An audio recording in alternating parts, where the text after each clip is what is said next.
The Jake Asman Show will begin shortly. Thanks to all these great Patreon members who help support the show. Get your super chats ready. Jake will be here in just a moment. If you love the New York Jets, this is the place to be.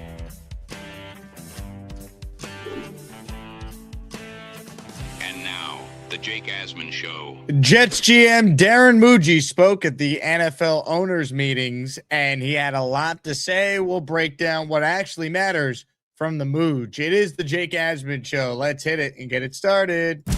Wish it could have been a Jet, Fernando. Let's see what happens. What's your message to the Jet fans in New York? Jets, Jets. A new chapter for the Jets has started. Aaron Glenn and Darren Mougey are tasked with shaping the future of this franchise. Will they be the ones to finally get it right? We will be here for every step of the journey on the Jake Asman Show, breaking down all the storylines, every game, and everything in between. Please subscribe and hit the like button below. Super chats, baby. Cut the line. The Jake Asman Show starts right now. Here we go, Jet fans. Welcome in, everybody. Hit the like button. Make sure you are subscribed to the channel. We are nearing 45,000 subs, so thank you to the Asmaniacs for your daily support. You make this all possible. We are presented by FanDuel Sportsbook. Darren Mougey just spoke moments ago. We will be breaking down what he said and giving you the big takeaways from his press conference at the league meetings. But I want to remind people that this Wednesday, episode 2 of the Jets Collective featuring yours truly, Rich Cimini, who's at the owners meetings right now in Arizona, and BT Brandon Tierney, will be at 7 p.m. on Wednesday. That's the Jets Collective episode 2, Wednesday at 7 p.m. Eastern time. Make sure you subscribe to the Jets Collective YouTube channel. With that, let's hear from Darren Mougey. He didn't say a ton, but he did say a couple things that I find to be notable, and we will point those out throughout the course of this show. I got a bunch of clips that I pulled, and let's kind of go through each one. Let's start with the quarterback that Mougey added. Here's Darren Mougey talking about Geno Smith. We evaluated Geno as well and had good grades on him and had some guys that were familiar with him and felt he would be a good fit for what we're doing moving forward. So they looked at Geno last year, and one of the guys that was familiar with Geno was the former quarterback coach of the Jets, Charles London. So, look, Geno was in play for them a year ago. Ultimately, they went with Justin Fields. The rest is history. We'll see how it works this go-around. Here's more from Muji being asked about, hey, what about adding another backup quarterback to the room? Feel good about the quarterback room, but could potentially add another guy to the room before the draft. We'll see where that goes, but we'll monitor that quarterback market. I mean, look, right now the room is Geno Smith, Bailey Zappi, and Brady Cook. I'd imagine they're going to add to the room. It's just a matter of, do they add someone to the room in the draft, like a Ty Simpson type, more on him in a moment, or, do they go through the draft, take someone on day 3, and then they want to actually add more of a veteran type? Tyrod Taylor is still out there. Cooper Rush is still out there. Jimmy Garoppolo technically is still out there, but I doubt he would come to the Jets.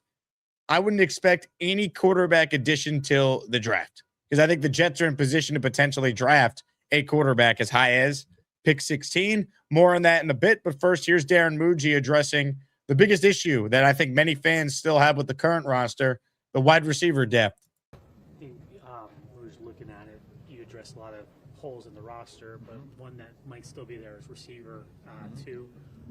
How do you feel about that position right now? And are you looking draft there, or you still might add a veteran now? I feel good about the wide receiver room. Obviously, getting Garrett back and healthy will be big for us, and seeing AD Mitchell and Isaiah and Arian, having those guys take the next step and continue to grow. But like all positions, we'll continue to evaluate the markets and see, is there an opportunity to add, competition and depth. Don't rule out a trade for Darren Mougey. We know that since he's been the GM of the Jets, he has not been afraid to trade for veteran players. That could be a way the Jets try and solve their wide receiver issue.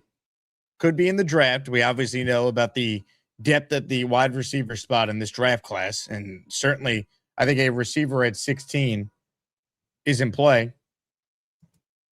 But don't rule out a trade. Not just Brian Thomas Jr., but there could be other names we're not thinking of that could potentially be options for the New York Jets. So keep that in mind. One name we heard about today was Datavion Wicks from the Packers. I don't know. I see a Packers wide receiver wearing number 13 who has some drop issues. I think Alan Lazard right away. So I don't know if I love that, but that is apparently a name to watch as someone who could be traded at that position. Here's more from Darren Mougey. This is the big one right here. He's asked about the guy he wined and dined down in Tuscaloosa. Here's Muji on Ty Simpson. Ty Simpson and his private workout. It was good. It was good. It was a good visit with Ty. Really enjoyed the time down there. We went to dinner and had a workout in the morning with him. It was good. It was good. It was good. Enlightening stuff there from the Mooj. More from Darren Mougey. Here's Muji being asked about Breece Hall. This actually is, I think, notable. And if you're someone who wants Breece on the Jets long term, I think this is a good answer. Things staying with Breece Hall right now, and what's your confidence level in being able to get a deal done before the July? Good. Things are in a good place, and I'm hopeful with Breece. Obviously, we'll get through this draft process, and after the draft, kind of shift my focus back there and hopeful to get something done with Breece. Good. All right. After the draft, they could potentially get something done with Breece. I think that's a positive. And look, I'll play this last one here. Darren Mougey being asked about if he's open to moving out of pick 2. Every GM is going to say, of course we're open to it, because that's the job. And that's essentially what Muji said, but here you go anyway. We're always open. We're open. We'll go through this draft process, like I said, and really build the board. And the calls typically don't happen until middle as it gets closer to the draft. But we'll always be open. Always pick up the phone. Okay, they'll pick up the phone. Good to know. Not much from that answer. That's exactly what you would expect. But just to recap, Muji on Geno Smith felt like he'd be a good fit for what they're doing. Muji on Ty Simpson called it a good visit. They went to dinner with him. They worked him out. Muji was asked in a follow-up about Ty Simpson's lack of experience, and he said, quote, "We want the biggest sample size we can, but there's a lot of good things to see in the games he did play." Notable comment there. Muji said, as you just heard in the cut we actually played for you, Muji said things are in a good place with Breece Hall and that he's hopeful about getting a deal done sometime after the draft. Muji open to making any deal. I didn't pull this clip because I could just articulate it to you guys, but he said that he anticipates the Jets exercising the 5th-year option on Will McDonald, which is no surprise. No matter how you feel about Will McDonald, the guy is a pass rusher who can have 10-plus sacks a year easily in the right situation. So that's a guy that you pick the 5th-year option on because you could easily trade him, and I think he's more valuable to trade if that option's been picked up. Because teams are going to look at Will McDonald and like the player a lot. He might not be the best scheme fit for the Jets, and last year, Aaron Glenn and Steve Wilkes couldn't have coached him worse, but that's the right move to still pick up Will McDonald because I think he's a good football player. So that shouldn't be a surprise there. And again, I think one thing that should be noted, and I didn't hear or see SNY or the Jets post a video of this, but Rich Cimini's there, and he tweeted that Muji downplayed the idea of the loaded 27 quarterback class factoring into this year's draft decision. And again, that's the right answer for a GM to say publicly, because if anything, you want to try and drive up the interest in people thinking that you are going to take a quarterback. Because even if you're not, you want teams to maybe think you are, and thus your picks are more valuable. A team is coming up in front of you to take a player they think you want, but you actually don't want that player. Things like that, the gamesmanship of the NFL draft. But I don't think anyone should be surprised by any of this. Comments, questions, super chats. We'll cut the line. Again, recapping Darren Mougey's press conference. Sounds like he wants to add a veteran QB, but they will wait and see on that because I think the draft has a lot to do with it. For instance, if you're going to draft Ty Simpson, you're not going to sign Tyrod Taylor at that point. You're not going to spend any sort of premium resource on that level of player. So keep that all in mind. If you're watching live, make sure you're subscribed to the channel. Here are the latest odds, courtesy of our sponsor, FanDuel, on Ty Simpson and where he will be drafted. The team with the highest odds to draft Ty, the Arizona Cardinals, plus 130. The Jets, second highest odds, plus 230. Rams, third highest, plus 600. Steelers, fourth highest, plus 900. Browns, plus 900, and a tie with Pittsburgh, and the Vikings plus 1,900. There's no chance the Vikings are drafting Ty Simpson. All right, that is, you are throwing away your money if you're betting that. Do I think Ty's in play for the Jets? Absolutely. Do I think he's in play at 16 when push comes to shove? I would be very surprised. Now, the thing I want to highlight, getting back to this Muji presser here, they need to add a receiver. He could say he likes the receiver room and, oh, if we get Garrett Wilson healthy, that's a big key. They need to add a receiver. But Muji is supposed to say, I feel good about the room. Because if he comes out and says, yeah, we know we need to add a receiver there, and they don't do it before the draft, you're telegraphing what you might be doing at pick 16. And a team that also needs a receiver is then going to try and trade in front of the Jets to get the top receiver on their board. So this is one of those pressers where anything related to the draft, the GM is not going to actually tell you any real information. He's just not. The newsy stuff is the Breece Hall conversation about how he thinks that they'll be able to get a deal done after the draft. He feels good about that. McDonald's fifth-year option being picked up. I don't think it's a surprise, but that is something that is newsy, right? But anything that they really say, always take it with a grain of salt because it's that time of year. Comments, questions, super chats, they will cut the line. We're going to do plenty of calls on the show today. So load them up. Click the Gustbuster Umbrella hotline link, which is linked in the description for the video. We have a great giveaway at the end of the show today. Start of a new week. We're raffling off a signed Mark Gastineau Jets helmet to anyone who enters the Asmaniac Raffle. Gift a membership or send in a $10 super chat or higher to be eligible for the top prize. Raffle 67 will be this upcoming week. Looking like it will be on Saturday. And you'll have a chance to win a signed Darrelle Revis football, Garrett Wilson autographed football, and a Joe Klecko signed jersey. Those are the top three prizes in our raffle. Huge shout out to the Doc Jet fan, who was the first to enter the raffle for the signed Mark Gastineau helmet this afternoon. Doc, hit the Jet chant. Let's go.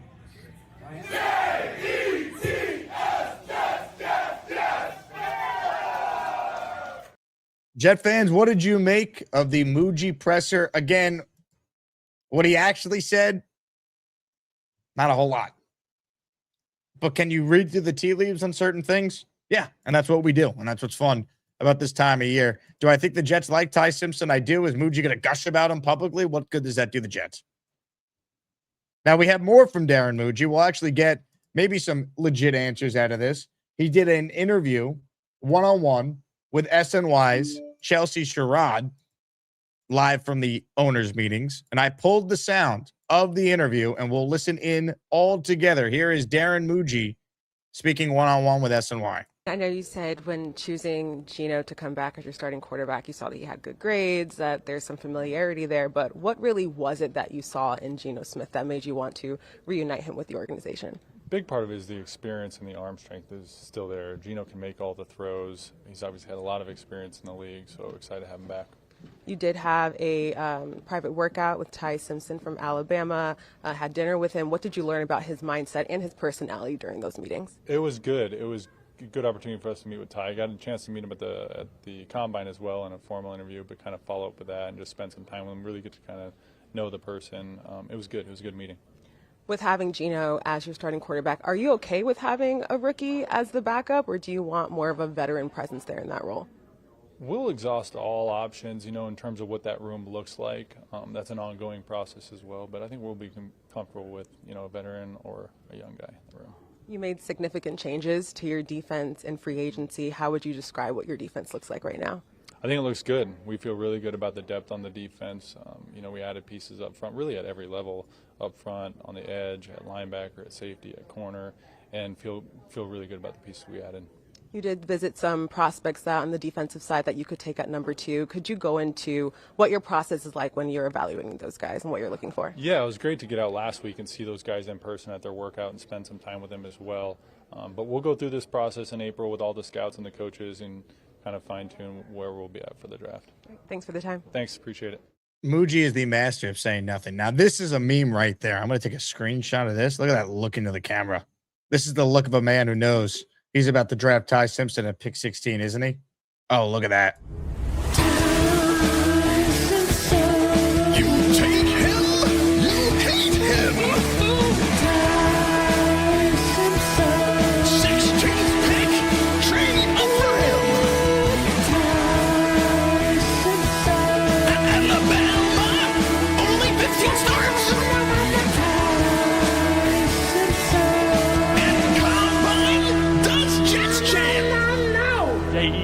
BTS, Jets.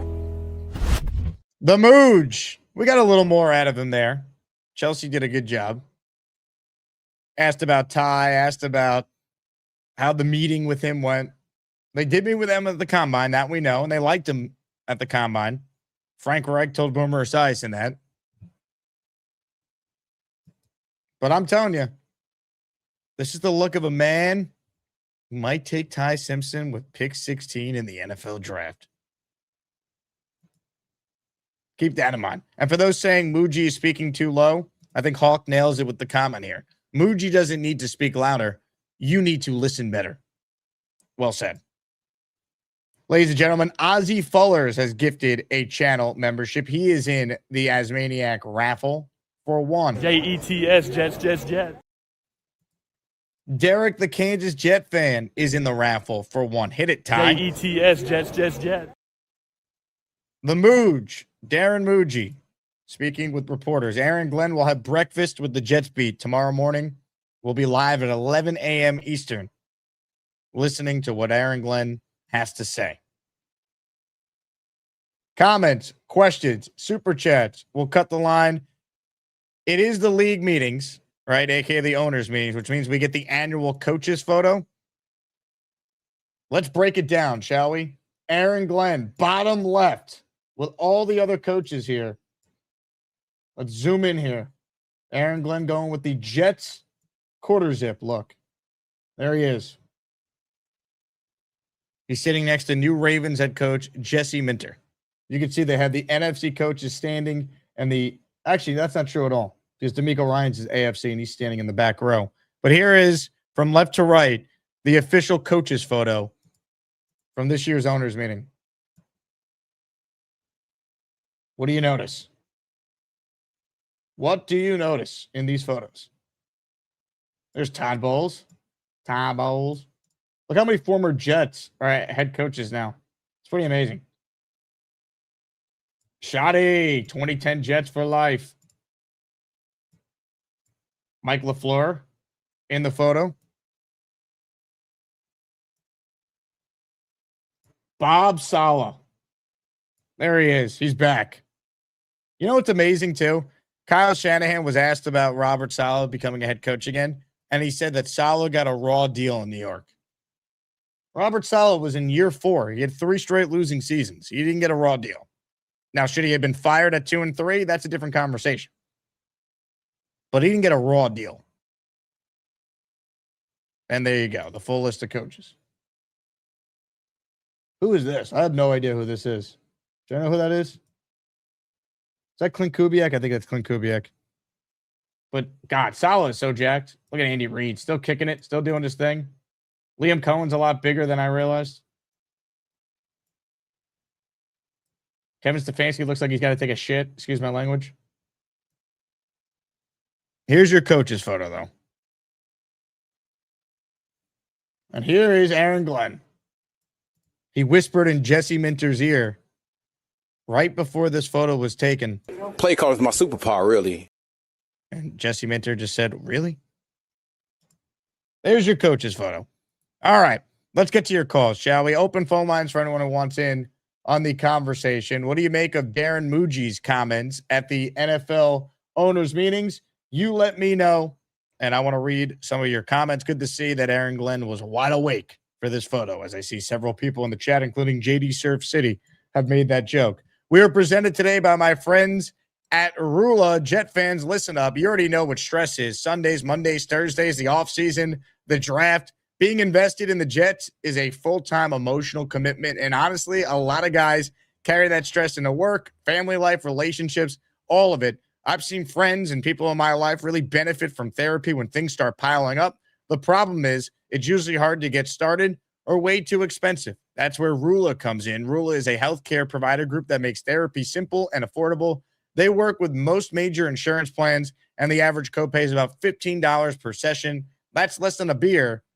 At MetLife, with Rula, you get matched with licensed, vetted therapists who actually fit what you're looking for, and you could book sessions fast, sometimes as soon as the next day. No long waits, no guessing, no nonsense. If you're ready to invest in your mental health the same way you invest in the Jets every week, Go to rula.com/Asman to get started today. That's RULA.com/Asman and take the first step and take control of your mental health with Rula. We're going to get to your calls shortly, but first, some membership shout outs. Abdul_Jacob is in the raffle for one. Let's go. JETS, Jets. And how about our first 5 spot of the afternoon? Jeffrey 538 in the Mark Gastineau signed helmet raffle. Just like that. Hit it.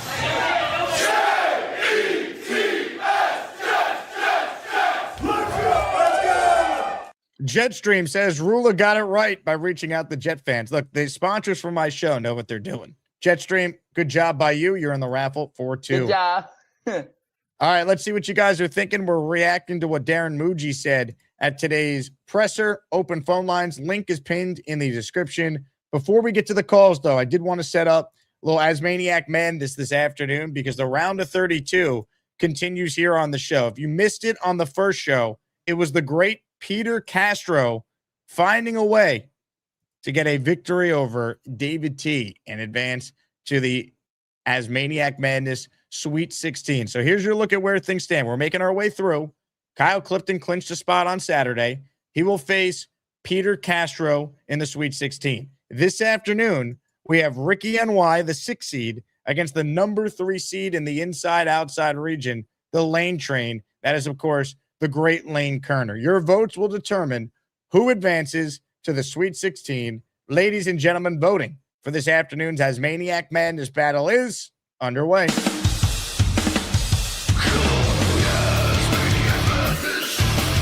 Who's gonna be the best of the bunch? Asmaniac Madness. You get to pick the ones that make the show rock. Vote, vote, vote. Your votes determine who's moving on to the next round. Super chat from Peter Castro, fresh off a victory in Asmaniac Madness, says, we need Ty. JETS, Jets. Peter, good luck. You're in the raffle for 2. Again, I like Ty Simpson. I don't love him. I need to love someone. If they're a quarterback and I'm using a first-round pick on him, I would take Ty in the second round and understand it. I would not take him in round 1. Ralphie writes in, question, does Lane know he's in competition by round 2? The answer is nobody knows. Nobody knows. All right, let's get to your calls. Load them up. Open phone lines for anyone who wants in on the conversation. The Doc will start it off today. Doc Jet fan. Hello, Doc. Hello. I don't think the camera's working, is it? I see you perfectly clear. You do? It looks frozen to me. Well, good afternoon. So if we were putting in our request for the draft in terms of logic, what would you want to do? You'd want to maximize value. You'd want to minimize risk, and you'd want to draft for need. Anything else that you can think of that you throw in there? I want an outstanding football player. Can that be alone? Yeah, that's perfect. But all right, so I'm going to tell you why I think drafting a wide receiver with their second choice, whether that be 7 or 16 or whatever it turns out to be, makes a lot of sense, especially when you consider minimizing risk.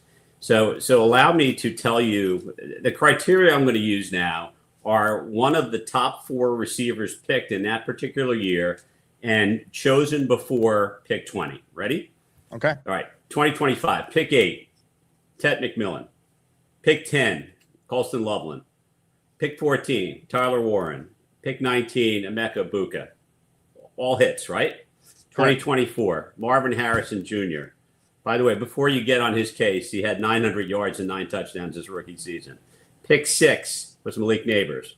Pick 9 you could argue with. Rome Odunze hasn't developed quite yet. And Bowers at 13, no-brainer. 2023, pick 20, JSN, no-brainer. 2022, pick 8, Drake London. Pick 10, Garrett Wilson.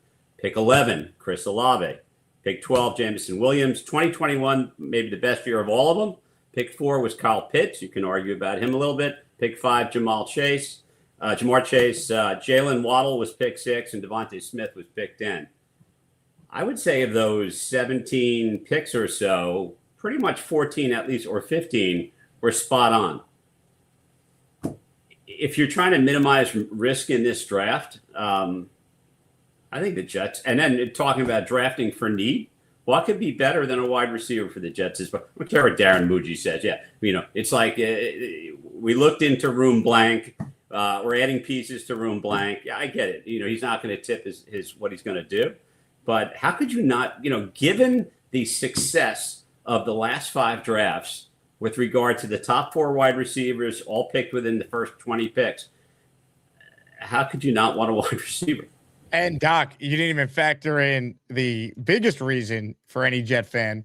If they don't do it at 16 and their plan is to wait for the second round, now do the studies on Jets drafting wide receivers in the second round onward in recent franchise history. It's an abomination. So I'm with you, and I think you nailed it. And it's really cool to kind of hear each name, because even some of the names were like, I don't know if it worked out for that team. None of those guys were huge busts where it's like they couldn't play. You could take a quarterback that high and they could be horrific. They could be Zach Wilson level bad, Kenny Pickett level bad. They could be like that type of bad football player where you get nothing out of them. Even like Kyle Pitts, who hasn't lived up to being a top 5 pick, he's still good enough for the Atlanta Falcons to have him play 5 years and then use the franchise tag for a 6th season. Like, he wasn't a nothing for them, So, and that's like a guy that they used a top 5 pick on. Like, even Adunze, he's starting to come along. Maybe not what they thought to this point, but that hasn't been like an atrocious pick to this point. So I'm with you. It's just a matter of who is the guy they're going to take at 16. If you trust Darren Mougey, then you got to let him pick that player. And I would. I agree. And, even when I talk about maximizing value, in terms of dollars and cents, that's, we've gone through it already. You and I, about how much good wide receivers or elite wide receivers take up of the salary cap now. So that's not just maximizing value to your team, but maximizing the cap. There's a lot of, and by the way, when I say a wide receiver, I mean a pass catcher. So if Tariq Sadiq is on your list, there've been, Loveland, Warren, those tight ends are very valuable also. So thanks for your time, Jay. Doc, excellent call. I love the way you laid that out. More reason why I want them to draft a receiver at 16 and not take the swing on Ty Simpson at 16. Again, we've seen the value of receivers only go up, and including this offseason. Alec Pierce is making $29 million a year. He's a nice player, but you just look at the guys that go in free agency. They're good. They get paid like they're great. Like I said this the other day when JSN got his new deal in Seattle. Garrett Wilson's contract is going to be a steal. I think it's already a tremendous value. You have receivers making $42 million a year. The next guy to get paid is going to be Puka Nacua. He's going to be making 43. It's just going to keep going up. And the Jets locked in Garrett Wilson through like 2030 something. And he's right now the 6th highest paid wide receiver. He won't be for that much longer. He was 5. Now he moved down to 6. It's going to keep going down. Great value. But that's why these receivers will get overdrafted. And that's why, it's easy to say, hey, just take the receiver at 16. You got to look and see, well, how many receivers in each of those drafts that Doc mentioned, how many went in total, right? Because someone in the chat wrote Kadarius Toney was picked 20. So every draft's a little different. How many playmakers do you have? If we're counting tight ends, is Sadiq now in the conversation for the Jets this year? But overall, I think pick 16 should be a playmaker. I won't even say receiver. I'll say weapon. Bo in the house. What's up, Bo C? Good job. What are the odds we put together a team that looks competitive, competent, and structurally sound? I'm not excited, but I can admit I'm not upset. Well, I don't think the Jets are going to be a playoff team this year, Bo. Do I think they could be a lot more competitive? Yes. But what is really competitive at the end of the day? If they're losing in devastating fashion late, we're still going to be pissed as fans. Now, what they put on the field at the end of this past season was completely unacceptable. We understand that. But when they were trying to win, they started 0-7. So what does it really mean? The only thing that matters is winning games. My big thing is, can they give us a season? We didn't get a season last year. They started 0-7, but they started 0-3. Then that game on Monday Night Football, they dropped to 0-4. It's like the year was over already. We didn't even make it to the end of summer. The season ended September 27th. Can they start 2-2? That's really what we want to see. 3-3 through 6. Give us a season. Duncan writes in, if the 3 wide receivers are gone, Sadiq absolutely needs to be in the conversation. He's a red zone target. I agree. I'm open to taking him.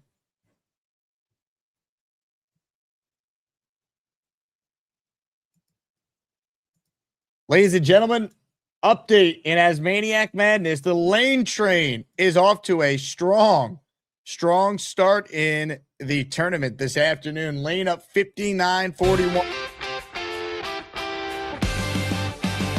Lane might not even know he's in the damn tournament, and it doesn't seem to matter. The lane train off to a strong lead over Ricky NY. More of your calls right now. Open phone lines for anyone who wants in on the conversation. Mike E is up next today. Hello, Mike. Mike, do me a favor and unmute your mic.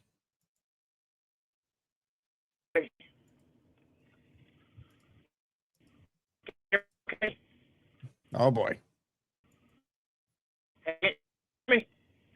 No. Good talk. Very good talk. It could be one of those shows, isn't it? Oh, boy. Oh, boy. Mike, try and call back in. If not, this is what we'll play.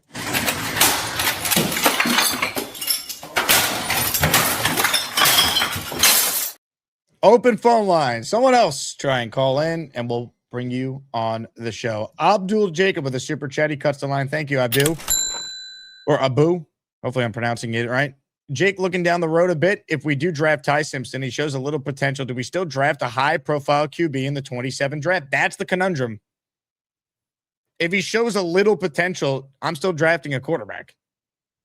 If he plays really well and we all feel like we got the guy, then you wouldn't. And that's the benefit of taking the swing on the guy, because you just don't know whether or not the 2027 class will, 1, live up to the hype, and 2, the Jets, even with all their picks, will be in position to get that player. Because we don't know. Like, it's nice to talk about the March for Arch and all this, but we can't promise the Jets are going to be in position to get the quarterback. I think they will be, and I'm not going to draft Ty at 16. I'm willing to wait another year. But Darren Mougey and Aaron Glenn, they need to evaluate the quarterbacks like right here, right now, and they can't be thinking down the line. Especially Glenn.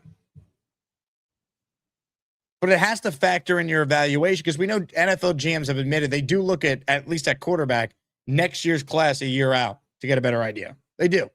But Muji can't be like, I'm definitely going to get my quarterback in 27. If you like Ty and the organization is unified in that belief, then you can take him. But you better be right. Because I don't think Darren Mougey gets to just say, well, I took Ty. He's not any good. Glenn gets fired. Now I got a new coach that comes in, and I get to pick another quarterback with that coach. I don't think that's the case if you do it at 16. I don't think you get to just use the Mike Tannenbaum. Oh, we have 4 shots on goal over the next 2 years. Like, that's a terrible way to run your franchise. That shouldn't be allowed. Sean Bennett has gifted a membership. What's up, Sean? He's in the raffle for 1. Robert Foley is the recipient of the membership. End of the show today. Signed Mark Gastineau helmet is up for grabs for anyone who is just tuning in. Appreciate all of you. Right now, there is currently nobody on hold. So if you want in, now is the best opportunity to call in and make any Jet point you want or any NFL draft point that you want. Sean Bennett, who just gifted a membership, says, personally, I'd continue building up the roster, get the QB next year. That's where I'm at. Within reason, I do think Ty Simpson at pick 33, I'd be okay with that.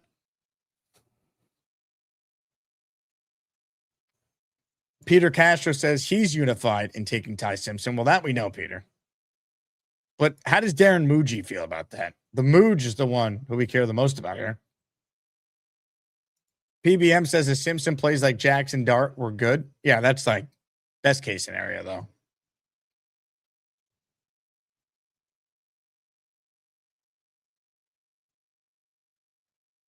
Baseline says, what about Nakua or Bourne or Dobbs, Devontae? They weren't first-round picks, all more than serviceable receivers.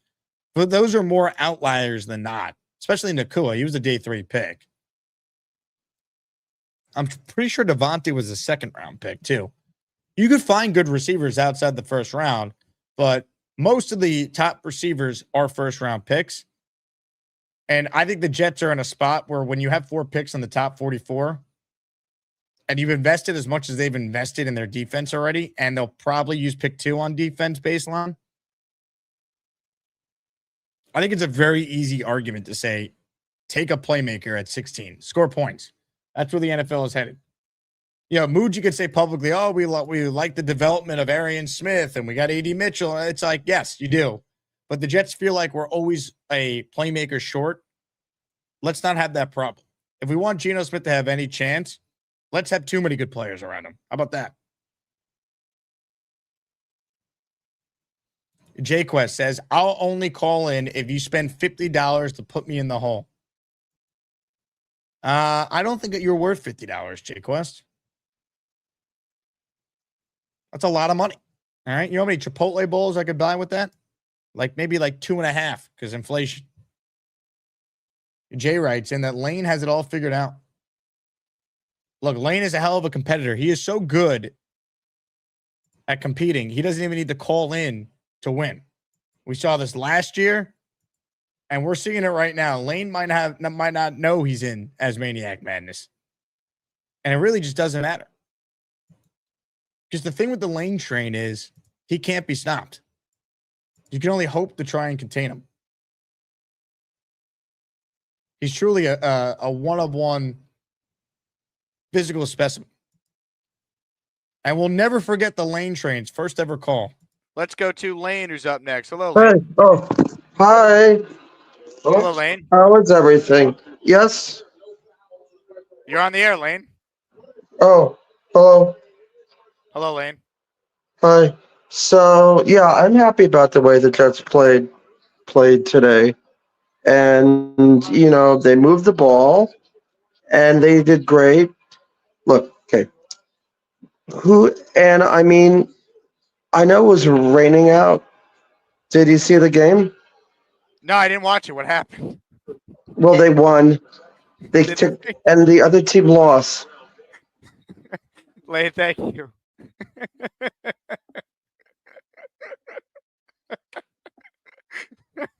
Come on, man. It can't be a real call. Lane, call back anytime, man. The Jets won today, by the way, folks. I don't know if you guys saw the game.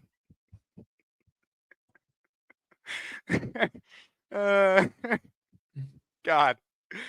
Lane, this is for you. Cheers.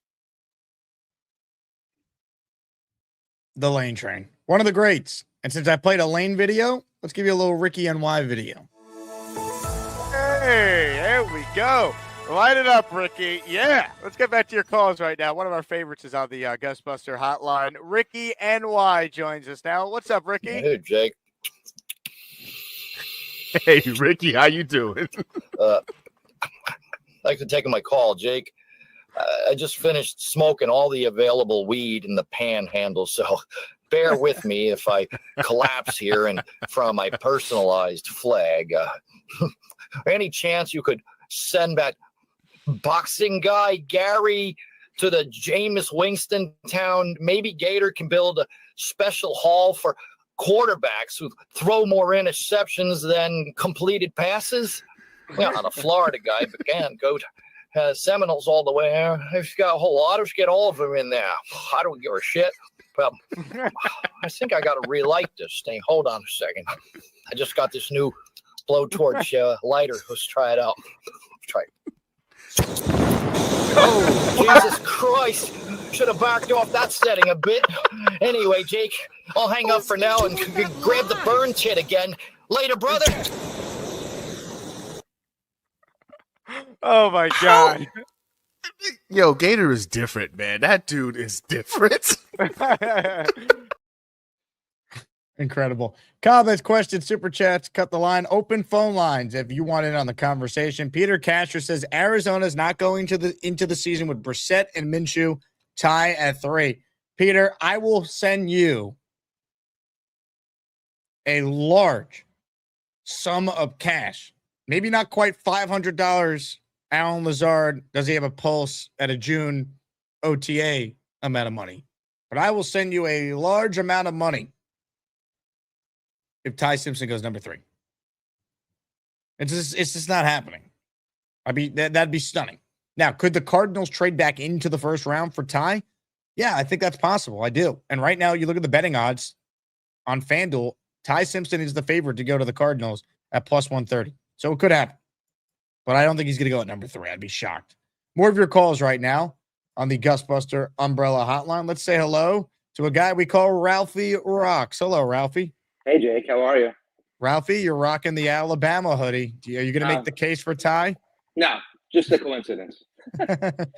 Caden Proctor, so we can get Alan all upset.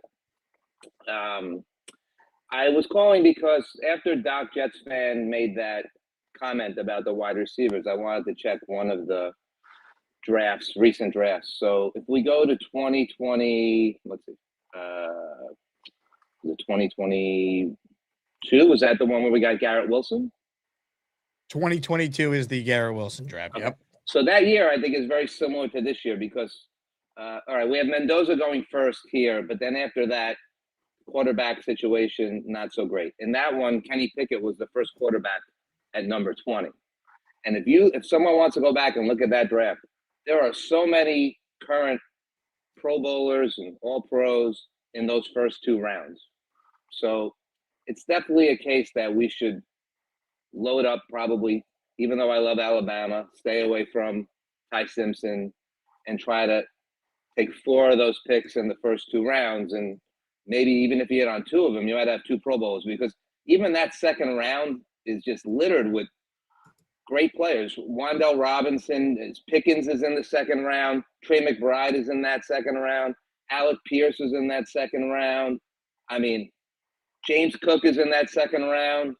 Nick Bonito on defense is the last player taken in the second round. I mean, it's probably something like that this year where it's very, solid players, but just no quarterbacks. Well, that draft was historically great. I don't know if this draft has that level of talent in it. I mean, we never know. But it just seems that this year seems to be a lot of solid wide receivers, defensive ends, tight ends. It's similar to that. I probably will not be as high level as that, but that's the objective. Pick 4. Hopefully you get 2 good ones. Next year you're picking another 4 in the first 2 rounds. Get the quarterback, 1 other good one. Now we have 5 or 6 potential Pro Bowlers. And then maybe there's some upswing about our team and our organization, and people want to come here as free agents where they don't want to right now. Correct. I mean, the more games you win, the more competent you are. You're more attractive for free agents, and you have to pay less of a jet tax to try and get players.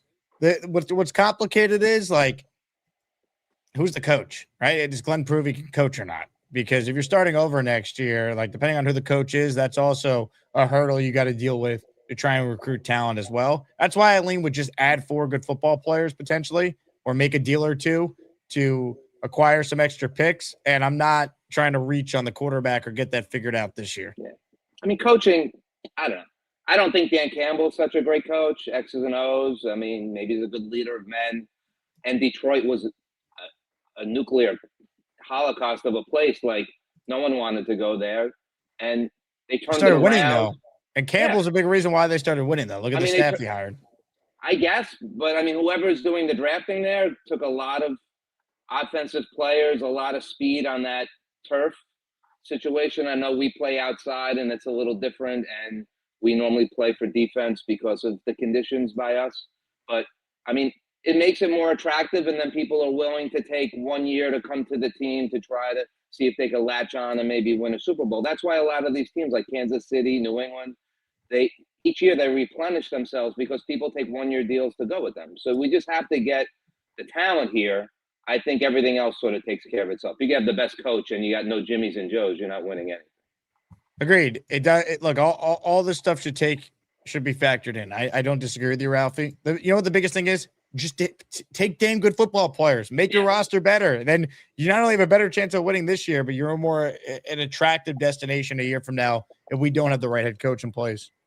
Yeah, so I'm even in favor of, if you trade down from 33 and you get an extra pick, whatever, just keep getting top 100 guys. Well, you know what I want to do? I want to trade up using 44 and 16 and then trade out of 33 and recoup what I gave up. That's not bad. I mean, to certainly be in the running for another top 10 guy. Maybe catch a Downs, maybe catch a Bain if he I want to falls trade up for down. Carnell Tate. I want to make Garrett Wilson happy. He wants Carnell Tate. I'm going to come up and I'm going to get him. He might be 5 or 6. I don't know if we can get that with what you're asking for. That's not a bad take. But even if you can get to 8 or 9 and you get another real good player, I mean, we'll take it. Yeah. You know? Yeah. How about that play with Duke at the end? Crazy, right? How does Duke not hold the ball there? I feel terrible for Boozer's. He's going to have to live with that for the rest of his life. How does UConn not foul right away? I mean, if I'm the coach of UConn, I'm fouling right away so that we can maybe get the ball back with a little bit of time to make it all the way down there to score, to get closer for a 3 if there's a chance. But so I thought they didn't do it right away. And then, I don't know, Duke, how are you not just holding on and let them foul you? What is this, all this? Right, there was not 10 seconds left, right? Would have had a 10-second call or no in that situation? Well, they were past the midcourt line. Okay. So it's like, just hold on to the ball, let them foul you. Yeah, just get fouled and the game's over. That's it. Right. Yeah, exactly. So, and we complain about coaching. What could I tell you? So, yeah, I mean, it's just an all-time shot, and now UConn's got a chance because this is what they do. I know. That was almost like the Villanova shot almost, right? Where everyone was looking for the guy to shoot the ball with hardly any time left and then to pass it back. Like didn't Villanova, they did it with the Chris Jenkins where the point guard drove all the way up. They thought he was going to take the shot. He passed it back to Chris Jenkins, hit the Chris game-winning shot to the NCAA. It's very similar to that. Everyone was expecting that the last UConn player to shoot it up, but then he passed it at the very end. Great play. In a bunch of chaos, they came up. And then Hurley, he headbutted the referee. Did you see that? Online? I did see that. Yeah, that was a weird thing, though, Ralphie. Like, that to me looked more like, can you believe kind of what happened type of thing. And apparently, I think it was Seth Davis, covers college hoops for CBS, said that the referee that Hurley did that to is like a longtime college basketball ref. So the implication is he's got a relationship with Hurley. I mean, it's definitely weird. Dan Hurley, we know, is crazy intense, but players play for him. He's an all-time college coach. He's in his 3rd Final Four in the last 4 years. Won 2 national titles. He's a great coach. He really is. And Duke is vulnerable, man, because St. John's easily could have had them. They were up 10 in the second half on Friday. Duke almost lost to Siena. This was a vulnerable Duke team, and they still could have got to the Final Four if they just executed the last play better there. Crazy. Doc Jet fan with a super chat. 2022 draft, 15 of the first 64 picked made the so-called Pro Bowl. Pretty amazing. Yeah, and some of the ones who didn't are really good players. We go back and look. The 2022 draft was very, very good. The 21 draft was incredible as well. Obviously, the Jets took Zach Wilson 2nd overall, but go look at the 2021 draft, too. The Turtle Club. Sorry, Jake, my iPhone won't connect properly, but Joey Aguilar, quarterback of Tennessee, is getting traction among scouts and GMs. I'd like to see your breakdown. Chris Sims really likes him, for what it's worth. I got to be honest, I haven't watched much of him because I never really considered him an option for the Jets, but I guess we have to consider him.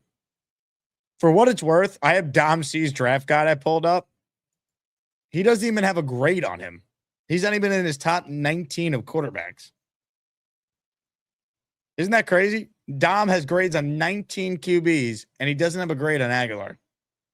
He has scouting reports from Mendoza, Simpson, Nussmeier, Carson Beck, Aller, Cole Payton, Klubnik, Taylor Green, Sawyer Robertson, Jalen Daniels, Anthony Kalamanis from Rutgers, Diego Pavia, Luke Altmaier, Mark Gronkowski, Kyron Drones, Kevin Jennings, Joe Faganano, that's the UConn QB, Miller Moss, and Noah Fatita.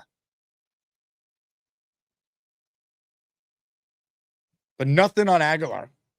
So I'll watch him and remind me. I'll give you some thoughts.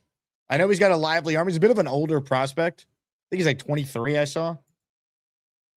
I mean, look, no matter who they take on day 3, I'm not going to be that upset. It's a day 3 dart throw.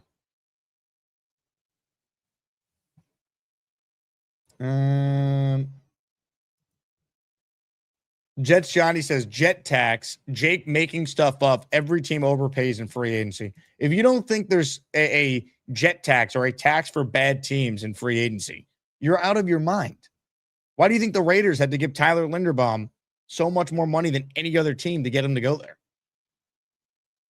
There's a tax for bad teams. Like the tiebreaker will go to the team that's closer to winning or is perceived to have a chance to win. That's not a Jet specific thing, but Jet fans have referred to that as the Jet tax. It's a bad team tax. It's another term for it. But for you to sit here and say, I'm just making stuff up, get the boot of Aaron Glenn out of your derriere, Jets, Johnny, and come back to us. I mean, what are you doing? Just dumb. Just shut the fuck up. I did not ask for the dim opinion that came out of your ass, so shut the fuck up. Jet tax, bad team tax, that's what it's referred to as. More of your calls right now on our show. Ladies and gentlemen, this guy always is sober and is locked in. Sean, he wears bad shit, crazy glasses. Spikes his football in the toilet. He might be a little drunk. 3D Gary thinks the guy is a midwit. Is that a Cybertruck on his face? Let's ask Sean Sugator. Hey, Sean. Hey, Jake, how you doing? You can hear me? Oh, I hear you. Look at those glasses. Yeah, I try to get the green ones, but didn't work out. Basically, you were talking about like that we have to pay more. The recent thing you said, we have to pay more for free agents. It's true. I mean, we had to do that for the last 10 years. Overpay. That's how the Jets got Le'Veon Bell. That's how they signed C.J. Mosley. I mean, the Jets in the past have done the thing that the Raiders did with Linderbaum, for example, where you're a bad team, you want the players so bad, you just throw a bag at them, and eventually they take the money. Yeah, and that's what happens. You got to play. You got to pay collateral. I mean, a shitty organization. For so long, because the players basically are like, all right, they're not going nowhere, but I want my money. So that's what happens. But and it sucks because that's why I think like dynasties are a good thing, but they're a bad thing at the same time.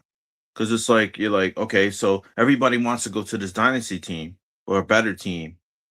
Yeah, but what dynasty is there in football? Right now? Last dynasty was the Chiefs, right?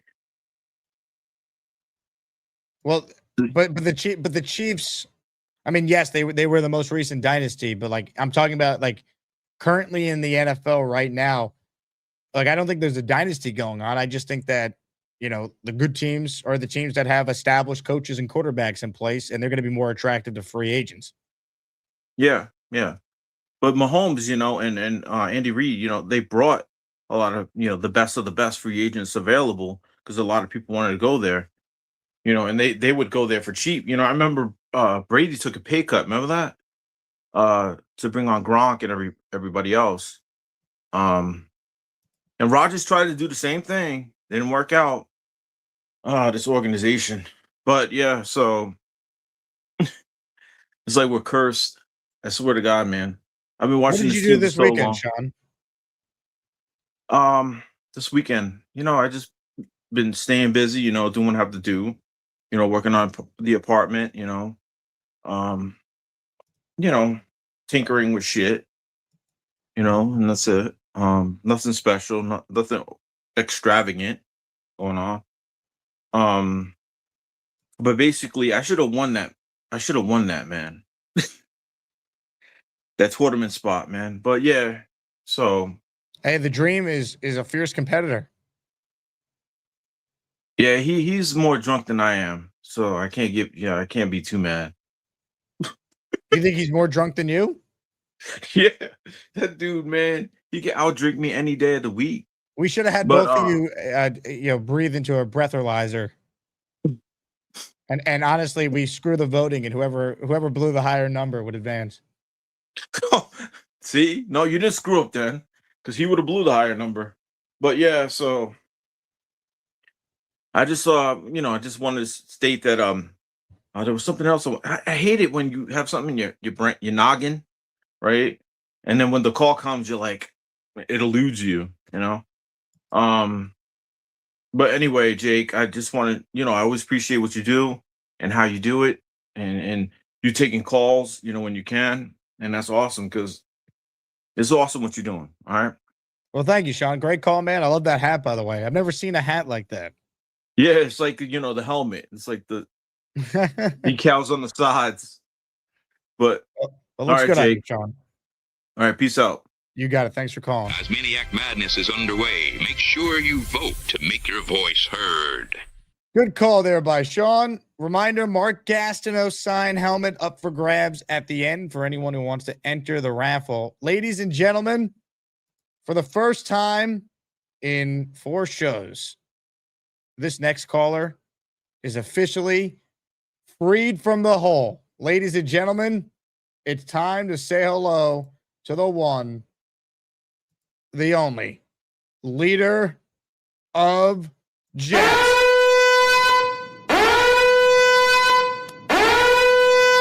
My people, it's nice to be back. How are you, Jake? Hello, leader. I hope you had a nice weekend. I wanted to quickly touch on the fact of the Jets tax. I don't know how anyone could deny something like that. There's a free agency tax, and then you get a little bit extra for the Jets. So that's pretty obvious. I wanted to shout out the Huskies. I was born and raised in Connecticut. So that's one good team that I have in my life. I didn't want to get banned too quickly, so I don't want to talk Ty Simpson, but I had a thought seeing Aaron Glenn with this conversation regarding Geno Smith, and it kind of dawned on me, thinking of you, the way that he's speaking and the way that he's operating, if we truly are planning more so for a quarterback in 2027, you would be led to believe that Aaron Glenn has some form of an insurance for his job. And I know that seems kind of crazy, but don't you kind of get that sense based on the way he spoke about Fields? But, I think that was more lip service. The way he spoke about Geno and the way that they're planning, it seems like we could lose 15 games and he's still going to be there. I don't know if you have any thoughts. How did you get that takeaway from him saying Geno's the starter? No, they can't lose 15 games and he's here for a third year. There's no way. You think Aaron Glenn could win 3 games again in 2026 and have 6 total wins through 2 years and get a third year? He backed Geno Smith because the only other quarterbacks on the roster are Brady, Cook, and Bailey Zappi. How did you get anything other than Glenn just showing support for the guy they brought in? That's all it is. Well, doesn't mean anything. But just the way, every report is, wait till 2027, wait till 2027. Now, I think that the Jets front office overall is more tight than it's ever been. So a lot of these guys are talking out of their ass, so they don't know what they're talking about.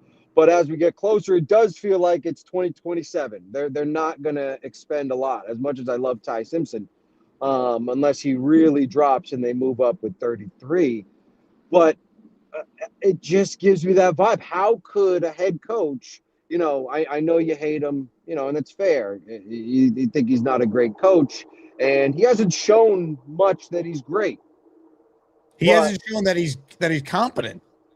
But the team has not been competent. And but he put together the team. He hired the coaching staff that's supposed to develop the talent that was on the team. They started 0-7. I also don't hate Aaron Glenn as a person. I think he's a terrible head coach, but I have no ill will towards the guy personally. I wish him and his family the best if it doesn't work out with him and the Jets. But yes, that's fair. I don't understand the premise of your call. Aaron Glenn came out and said Geno Smith's our guy. He's the starter. And your takeaway is that he could win 2 or 3 games, and he's been given assurances he's going to come back for a third year. What is that based on? I just can't see any coach being handed a first-time head coach. His first 2 years, Look, this needed to be done. Your take, I thought you had a chance to maybe avoid it. Who is this? Mike Perez has said leader of Jets back How to much? the hole How where much? you belong. How $50. See ya. Now look what you've done. No more protection from the Asmaniacs. Had to pull you out of the chat and cast you down with the sodomites. Some time in here will feel like you've been run over by the lane train. You understand me? You catch my drift? Give them another 24 hours to think about it. I mean, leader, I was trying to give you a chance to make a point that wouldn't be atrocious today. You led with, I'm not going to start with the Ty Simpson, so I don't go to the hole. And you somehow said Aaron Glenn discussing Geno Smith means that he's been given assurances he's here for another year. Based on what? For those who missed it, and I did a show on it earlier today, in part. We didn't spend the whole show talking about it because I don't think it's that big of a deal. Aaron Glenn asked about Geno Smith. This is what he said. I know you've said Geno Smith is a Jet. What does it mean to have Geno back in the building? It means to have a bona fide starter come in and lead this offense to where it needs to go. Listen, he's done it, a couple of years. I mean, those years in Seattle when he was, I think, comeback player of the year. Man, he was up for MVP early in the season. There's no doubt in my mind that we brought a competent starter here in this team. I look forward to him getting in the building. So just to be clear, Geno Smith is the starting quarterback. No doubt about it. He's our guy. Again, where does that guarantee Aaron Glenn being the Jet coach for another year if they win 2 or 3 games? And also, who do you think Aaron Glenn's going to say? Yeah, Geno Smith, if we draft Ty Simpson, he's not going to be our guy anymore. Like, they're not going to. They want everyone to think Geno's their starter, that they're not in on Ty. They don't want to make it obvious. It's smokescreen season. It's 24 days till the draft. Come on. He pumped up Fields last year, and I thought that was a mistake because Fields hadn't earned it. But Geno is a bona fide starter at this point. Last year you had Tyrod. Tyrod's better than Fields. You shouldn't have just anointed Fields as the starter when he was a backup in Pittsburgh and got benched at 4-2. I felt like if you're preaching competition, you made Joe Tippmann have to compete for his starting job with Josh Myers. Then Justin Fields, who's proven nothing in this league, he should have as well. But Geno Smith has proven more than Bailey Zappi and Brady Cook at this point. There's no one else on the team that he's competing with. So I didn't have an issue with what Glenn said there. But by no means did I hear that and I go, he's been given assurances he's here for another year. Like, come on. Leader of Jets, come back to us, man. $50 to post his bail. I don't think anyone's going to do that today. Doc Jeffman wants to know, how much is a lifetime ban on a viewer? I currently don't offer that. But I won't. But just like Darren Mougey will pick up the phone, Doc, if you make an offer, I will listen. Unbelievable.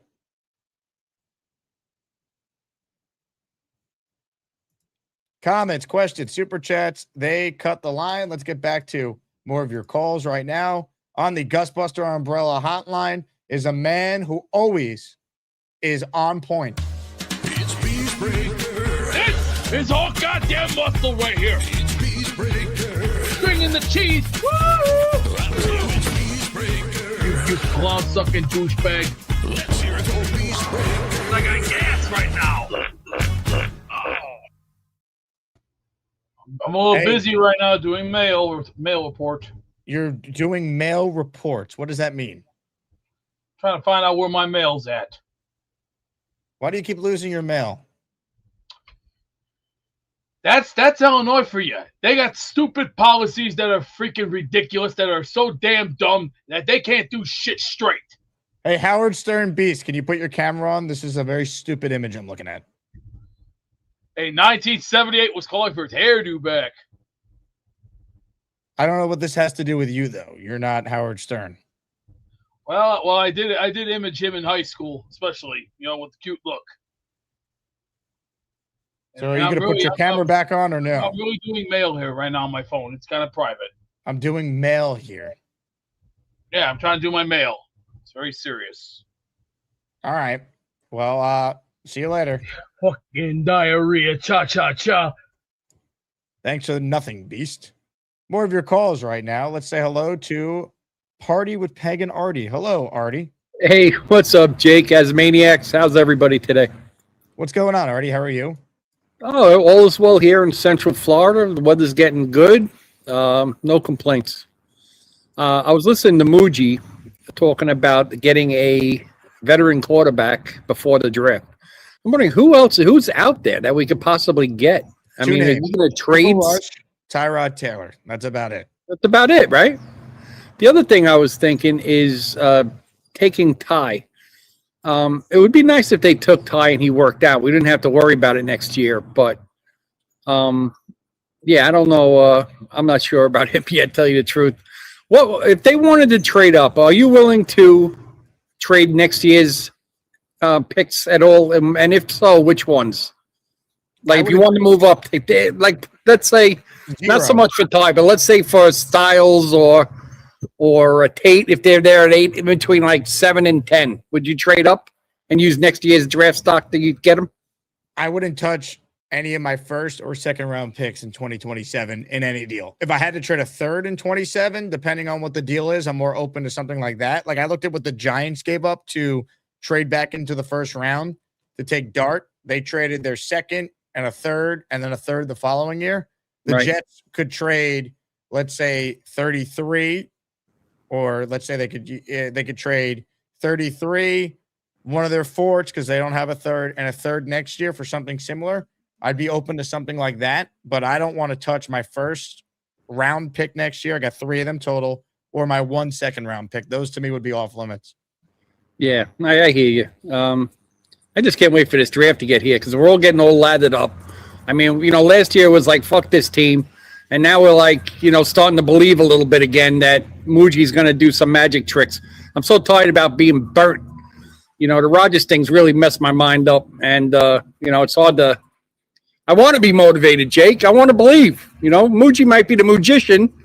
He might just be another dude, that we don't know. I mean – you don't know. We all like Joe Douglas at first because of the trades. And, it's a lot easier for a GM to accumulate assets than it is to take those assets and build a great team. That's the bottom line. I think there's some encouraging things that Muji has done with not even just the trades, but who the trades have been for and some of the veteran players they've turned it into. I think there's some good things to like in that regard. I think his first draft, give Glenn credit because he's involved in that as well, I think looks promising. I'm not going to call it a home run just yet, but I think it's promising. But we don't know. At the end of the day, what will define Darren Mougey is the long-term answer at quarterback above everything else. Yeah, that's the whole kit and caboodle, ain't it? Anyway, I just want to say congratulations to Peter. It was nice to see an OG win today. That was a tough match. It's tough to vote against two of the greatest guys in there. You got to pick one. It's actually pretty terrible, but I'm glad he won. I'm voting for Ricky on this one. I think Ricky would represent the Asmaniacs well. Lane's a wonderful good guy too, and he brings a lot.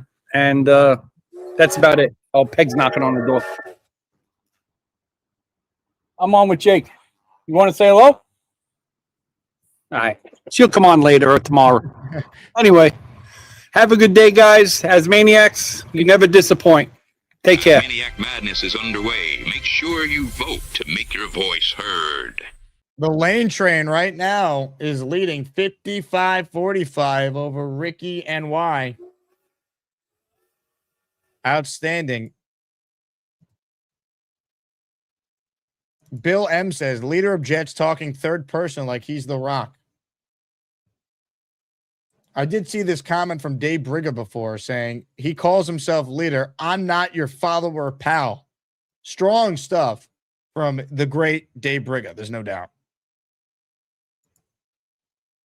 Comments, questions, super chats. They cut the line. Let's head live to the hole where leader of the Jets is standing by. Leader, why do you continue to have atrocious takes? It just leads you to sit in the hole instead of being a part of the community. If Aaron Glenn is staking his career on Geno Smith and Justin Answer Fields, my question. Why do your takes stink? I can't answer that without being mean. See you later. Now look what you've done. No more protection from the Asmaniacs. Had to pull you out of the chat and cast you down with the sodomites. Some time in here will feel like you've been run over by the lane train. You understand me? You catch my drift? Give them another 24 hours to think about it.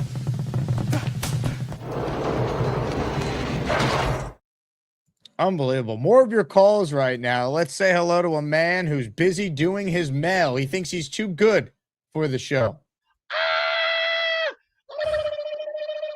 I see you, baby. Hey. What do you need? I'm trying to do a show here. Yeah, and you do kind of. Did anyone ever tell you look like a cowboy almost?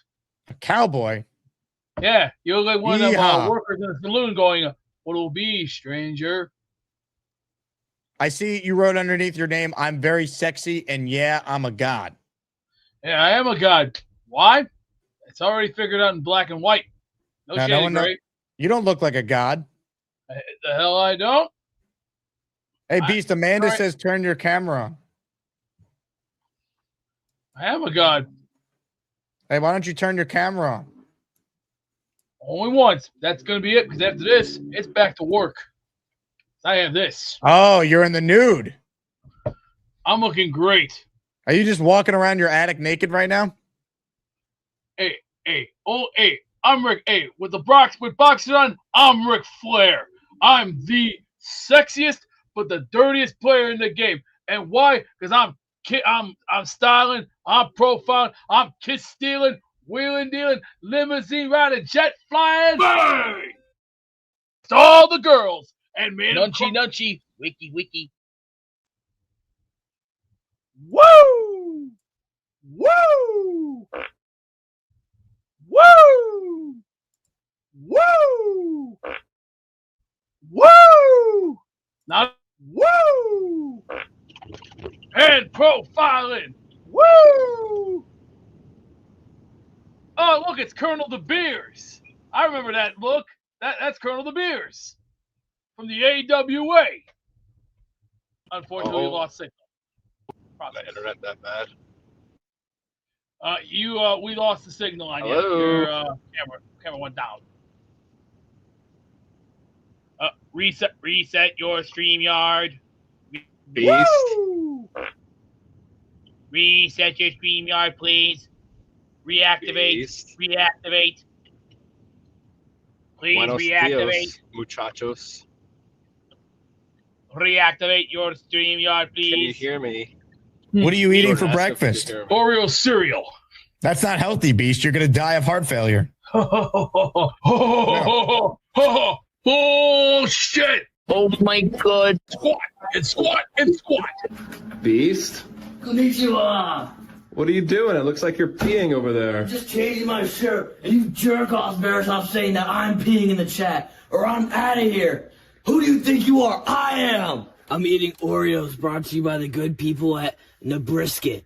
And if you don't like it, you get your meal ticket and go to the back of the line. Well, is this extraordinary? Eating Oreos, they're gonna kill you. You're about as useful as a screen door on a Volkswagen.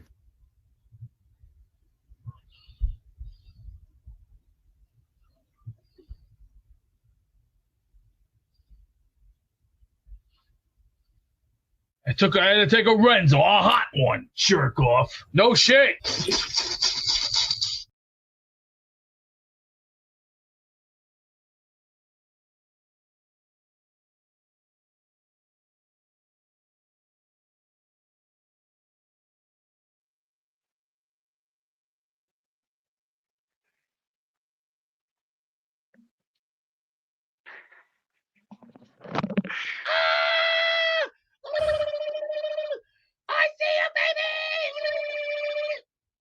More of your calls right now, ladies and gentlemen. Let's say hello to a man that we call the Chuck Wagon. Chuck Wagon's always cooking, which it takes.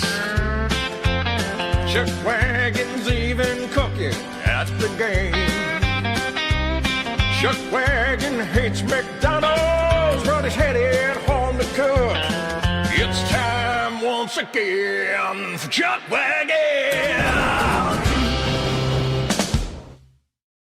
Yeah, that was funny coming to me. Yeah. Anyways, nice seeing you, Jake. Sorry I couldn't call in on Saturday. I was driving to Massachusetts for a dance competition, so I didn't think it was that smart driving while trying to talk to you, and I probably wouldn't have had good cell service anyways. Well, Chuck Wagon, I'm glad you're on today's show. Thank you. I'm glad Muji. I know it's not exciting. It's kind of boring what Muji said in his interview, but I'd rather take the kind of talk that he did instead of what Aaron Glenn does in being boisterous and loud and talking down to the media and all that. So it was actually, they are really two different sides of the same coin. So, and I'm really glad that we have two different personalities. I think it'll work well for Muji going forward. Because if it doesn't go well with Aaron Glenn, I do believe that Muji will be safe enough, provided that he does, a good job in this draft. But I don't see him going anywhere after this year if it doesn't work out with Glenn. Anyways, still thinking that I'm still a little afraid of them picking Ty in the first round. I would really like to get playmakers that can really help us in the immediate future, but that's just me. So not much else to say about that. Now, Chuck Wagon, you got to believe in the Mooj, all right? You got to believe in Yes, the I do. Look at him. This is the look of a man who knows what he's doing with 4 picks in the top 44. That's a damn good picture too. That was a nice still shot. So yeah, I believe in him. I believe in the Mooch. Ladies and gentlemen, the Chuck Wagon. Asmaniac Madness is underway. Make sure you vote to make your voice heard. Believe in the Mooj.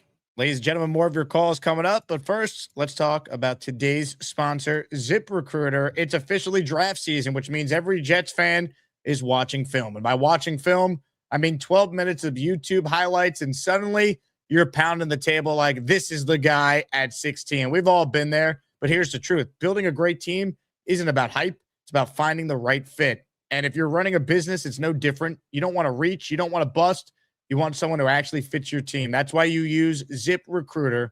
ZipRecruiter does the scouting for you. Their smart matching technology finds top candidates that check all your boxes, and you can even add screening questions so you're only talking to the real difference makers. It's basically like hitting on all your draft picks, which as Jet fans, we know is easier said than done. Score the best for your team with ZipRecruiter. 4 out of 5 employers who post on ZipRecruiter get a quality candidate within the first day. Try it for free at ZipRecruiter.com/audio. That's ZipRecruiter.com/audio. Meet your match on ZipRecruiter. More of your calls right now. Ron is up next, and he joins us now. Hello, Ron. Hey, Jake. Me again. How you doing? What's up, Ron?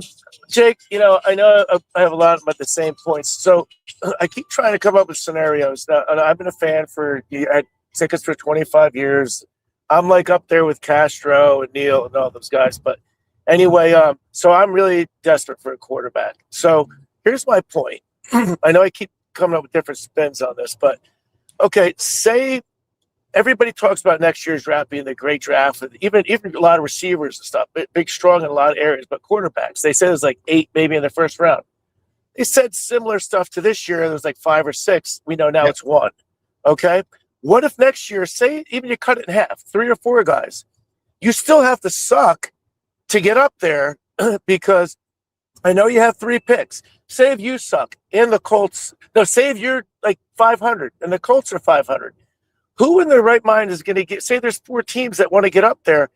You're now going to waste the picks that you're afraid of using 1 this year on say number 16 on a quarterback that could be a top 5 next year if he stayed in the draft, if he stayed in school. Okay.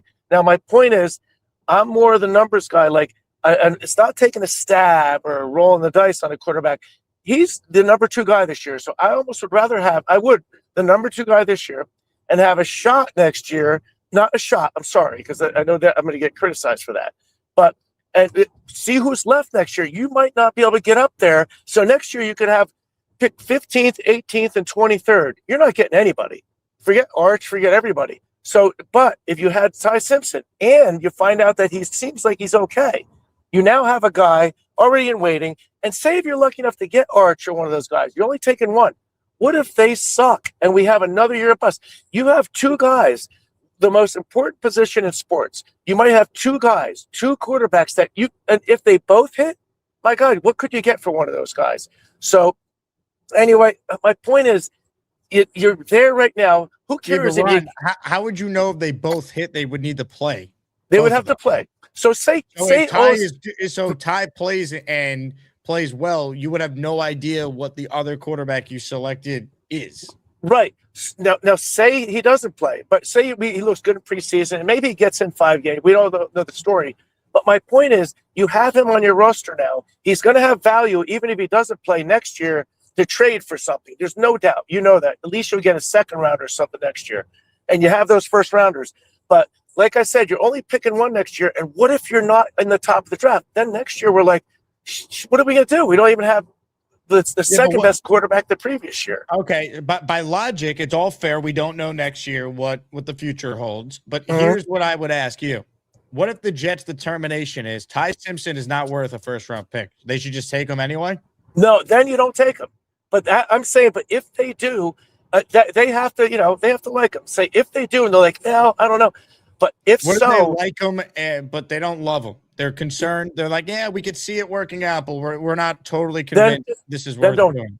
Then don't take him. And but that's like, kind of my point. Again, if they're in full bloom love with the guy, fine, draft him. But Muji doesn't get the plan for 27. I could try again next year. You can't run your franchise that way. You can't. You need to have because it's not going to work with Ty. If it's like, we'll just take a chance. If it doesn't work out, we're fine. You could maybe argue you could do that in the second round, which is why I'm more open for it. Because worst case, Ty could be a backup for you. There's no pressure on him to play, right? But if you take him 16, like the second Geno Smith has a bad game, the fans are going to start clamoring for Ty Simpson, and you're going to want to see him sooner rather than later, because you are in position with the 3 first-round picks in 27. That's a real thing. Yeah, and he's a 23-year-old. He's played football. I'd say throw him in there then. But let him earn his spot on there. For God's sake, they're already giving Geno the spot, and we know how that turned out last year. So I'm just saying, in other words, say if they don't take quarterback till the 5th round, God forbid. Okay, 4th, 5th round, like everybody keeps saying. So who cares? You trade up, you burn another pick, and you go get a safety. So who cares next year if you find out that quarterback's a bust? And great, in 2 years, hey, we're 3-14, but we have a hell of a good safety we got 2 years ago. I'm just saying the quarterback, number one position that you need, and I'm just saying I want a quarterback. I'm not desperate to take the wrong guy, but try these guys. If he's good and he passes all their tests, and I do have a little confidence in Musgrave and Frank Reich. I go way back, so I know those guys. If it was London and the same regime before, I'd be like, no, don't do it. But people that are saying, next year, I can't trust that these guys can coach a guy up. Yes, they have the ability to, at least better than we had before, and you're probably going to get the same guys next year. So I'm just saying, Jake, that's where I'm at. And one day I want to meet Neil and Castro and all those guys. So I'm going to come to one of your things because I go way back I remember when the Jets didn't even have a GM years ago under Leon Hess. They brought in the GM. I don't know if you guys know this. They brought in the GM Dick Steinberg years ago. They drafted a bunch of good teams back then with a manager, a CEO or CO of for Leon Hess. They didn't even have a GM that knew what he was doing in football. You can ask those guys, or maybe you or your dad will know. They brought this guy, Dick Steinberg, who unfortunately died of stomach cancer 4 or 5 years in.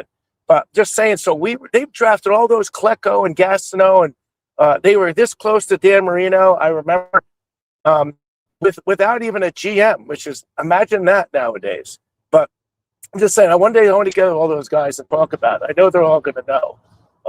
So I'm definitely going to start. I'm moving to Jersey in a few months. I'm going to start coming to all your things and meet all you guys. So looking forward to that. Ron, I can't wait, man. Safe travels driving. Ladies and gentlemen, major news. Breaking sports news on the Jake Asman Show. Look what we have here, folks. We have a 10 spot of gifted memberships from Cisco Lopez, and he wrote, "Let the madness begin." He is paying the bell, posting the bell for leader of Jets.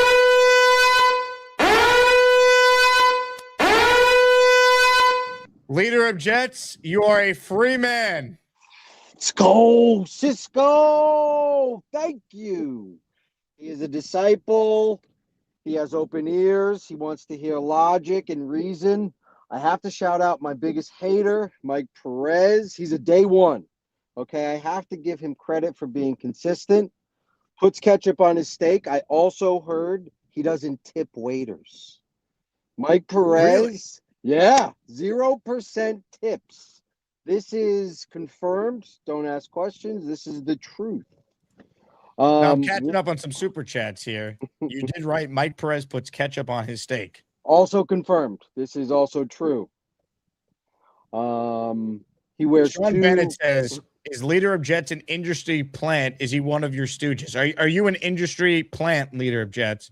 The industry couldn't plant me if they had 100 years. I don't grow in industries. Well, I'll tell you what, you are going right back to where you belong.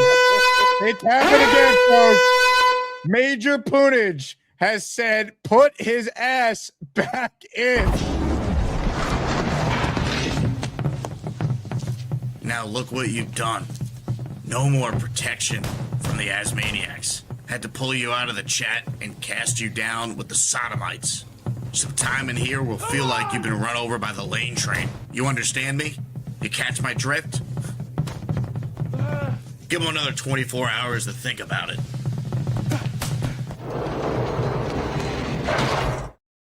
Hey, how's the hole going? Tell Poonage to share his face. You're done. Now look what you've done. No more protection from the Asmaniacs. Had to pull you out of the chat and cast you down with the sodomites. Some time in here will feel like you've been run over by the lane train. You understand me? You catch my drift? Give him another 24 hours to think about it. We'll see you in the hole, leader of Jets. Major Punage, I got your raffle entries associated with that $50 super chat. Also, Cisco, you're accounted for as well. Your Altoon signed helmet I saw arrive today, so congrats on that. Major Punage also had this super chat.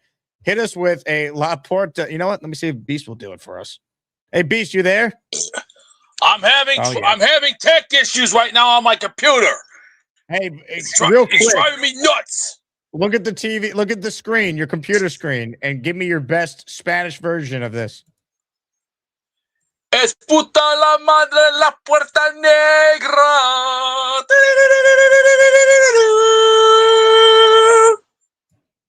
Thank you. All right. Money well spent, Major Punage. I'm not going to try and butcher the Spanish language there. Sean Bennett writes in, "Jake, the only offensive player I'm enamored with is Jeremiah Love. The only player I trade up for is him." Sean, we can't trade up for a running back. Sean, I see you're on the line still. You want to trade up for Jeremiah Love? Honestly, he's a transitional player, and I would. He's got like transitional player. I'm saying like he's has the physical attributes. You mean he's like a transformation or transformative player? Like he's like extending player, you know, like he lifts the bar, you know, and I think that he can, like, with his physical traits and his smarts, because you know he does good argue interviews. that the Jets should take him at 2, though. You wouldn't trade up for a running back. No, I wouldn't take him at 2 either. If he becomes like what, like, you know, like an all pro, I mean, would anybody cry about us trading up for him? Yeah, but if you take him at 2, isn't it not the Saquon Barkley situation with the Giants all over again? Saquon all right. I mean, yeah, but I don't know, man. I honestly would, because you take Arvel Reese, right? Number 2, right? Then you trade up for Jeremiah Love. Yeah, but where So you where are got you right trading there. up to? You trading up, so I say like 5. Let's say 5, right? So you're gonna From 16. Okay, so if you want to do that, you're gonna have to use pick 16 and pick 33 for sure. If not, maybe more Yeah. than that to get back to number 5 with the Giants. Yeah. That's not gonna You happen. thi- yeah. I mean, hey, wishful thinking, right? But Hey, what's your take on leader of Jets? leader of Jets, man. He's obviously a troll, you know. He's like one of those underground trolls, you know, the ones that, you know, get on your nerves purposely, you know, and like to see your you know, he's a misery seeker. But anyway, Jake, look what I got, man. The 98 1998 yearbook. Jets yearbook. Whoa. Yeah. Man, one of the best years they had, you know, in recent times. But if we can build a team like that, man, like this, man, I would be so enamored. I would be on the floor, you know, with happiness. But You'd be on the floor with happiness? What does that look like? you know, I'd be like, holy crap, man, on my knees, like, it Can you give us happened, a man. reenactment? No, I'm not doing no reenactment about it. No, You know, I like get have on to the be floor there. and show us what happiness looks like. I could use some of it. I have to be there. I have to be in the moment. I can't fake it. I can't, you know what I mean? I have to really be there. But Get on the floor right now. Show us what it would look like. Like, are you like lying on your back? Are you on your stomach? no, I'll be on my knees, you know, like, holy crap, man, we have reached the pinnacle, you know, like, All right, so you describe it for us. You're on your knees. What are you doing with your arms? I'm rejoicing, man, you know, like, Can you you know, can you like give us how a people demonstration? I'm rejoice. not following. I'm not, come on, Jake, man, I'm not doing this monkey dance. You You know, you like, put you you know, put a football in a toilet. I'm asking you to give us a demonstration on what happiness looks like. I don't understand what the problem is. yeah, but I was in a different place then. You know, people, you know, they maneuver differently through time, What you about right know, and now? space. Right now, you know, I'm at the point where, you know, I'm more peaceful at you know, more centered, you know, in my space. Do you have knee You pads? know, no, I don't possess knee pads. Um, no, I put those on my girlfriend. But yeah. Really? All right, Jake, I gotta go, man. All right. Good Do you? calling. And I'm What are not you gonna getting go into do, that. Sean? Where are you going? I'm not getting all right. No, I'm gonna cut that one short, man. Come That's on, like man. Get on your knees and show us the what'd you call it? The pinnacle? the pinnacle of, you know, like success, the you know, Didn't you say the pinnacle? zenith, Chat was giving you a hard time, I saw. the pinnacle, you Yeah, know, the like pinnacle of of success. success. Yeah, Yeah. like you know, but yeah, of course the chat's gonna give me shit, you know, because you know, the self-loathing, you know, people that, you know, jump on anybody else that, you know, they see different. But anyway, all right, Jake. Peace So out. are you gonna get on your knees or what? No, Like in the movie I Shawshank can't. Redemption with Andy Dufresne at the end when he escapes prison. Give us one of those. I get on my knees only for the Jets, only if they succeed and they do what I want, like I hope them to do. You got it manifested though. I always try and tell you this. Manifest positivity. Starts with the draft. 24 days from right now. Get on your knees. Give us a little prayer to the football gods.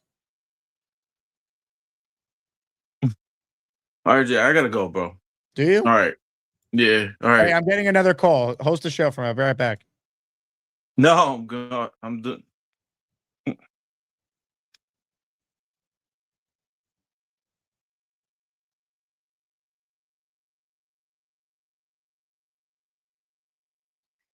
Hey, Sean. Sean? I think you're frozen, dude.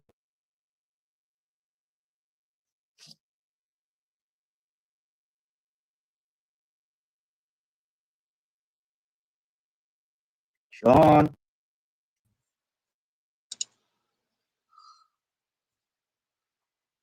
I think he's frozen.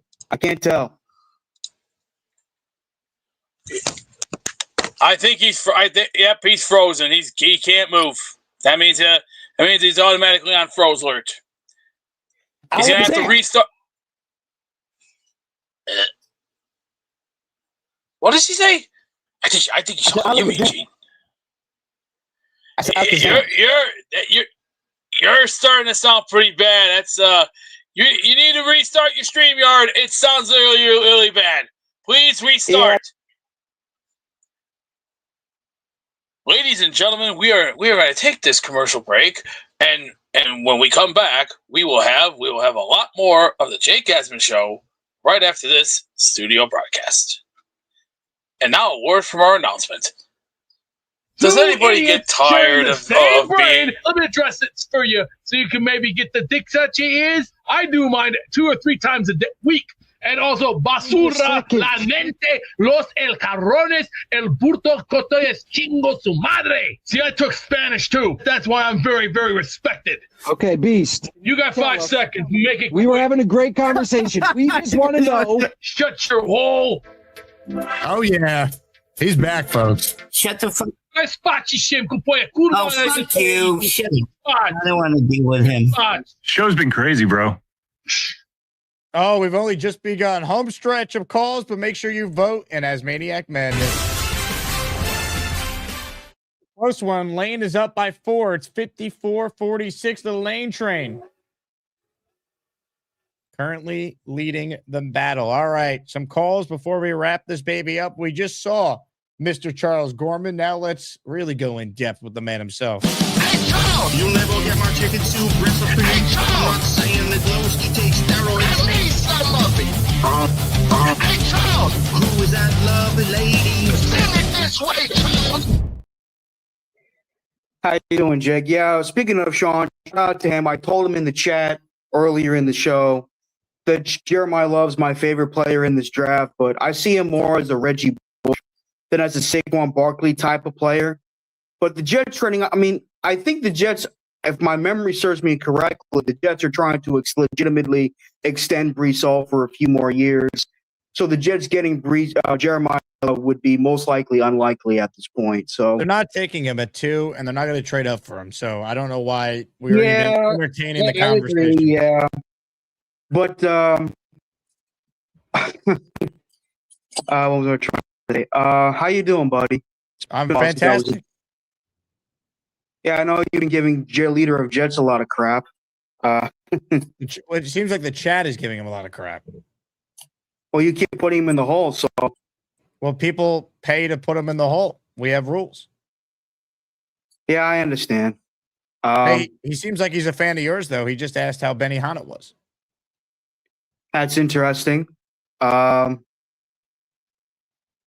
was a good, a little too damn pricey, but it was good.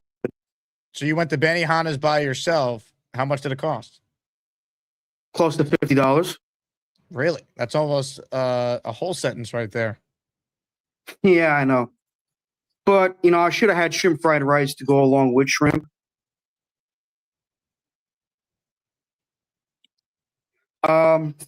Did you get any beverages? I got ice cream. Yeah, I got ice cream. Chocolate cream, actually. Okay. The food, I always go to a Chinese place to see people cook in front of me. They give you an option. You can either have it cooked privately or you can have it cooked in front. I said, I'll have it cooked in front of me. Yeah, I don't care. Well, isn't that the point of Benny Hanna? You watch them cook it in front of you? Yeah, but they also give you a choice where you can sit down and be seated privately, or you can just go out there with everybody else and they have the food cooked right in front of you. So yeah, but that's not Benny Hanna. That's not Benny Hanna's style. Is they cook it in front of you? I give you that. Yeah. Oh man. Otherwise, you just order Japanese food. The appeal of hibachi at Benny Hanna is you get the hibachi experience. Absolutely, of course. Did you talk to any chicks when you were there? Thunderlips wants to know. Did I talk to any women? Yes, I talked to a couple of women sitting on the left side of me. They were very nice. They were sisters, not sisters. Sisters.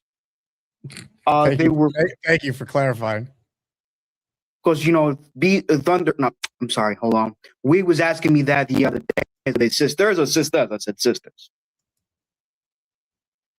And it was a older couple sitting in front of me, so they were nice about it. So I had a good time there, man. And Hey, Dylan wants to know what the difference is. difference what? Sisters or sisters? Yeah, isn't it I never sisters? understood. I never understood that crap, that lingo. Aren't they all women? Yes, but I think sisters, a slang term, sisters is like sibling stuff. So What about sister? Sister. as I just said, sister, as siblings. What about sistinas? I don't know what the hell that is. You ever been to a cookout? Have I ever been to a cookout? Probably. It's been a long time, so I would say probably yes.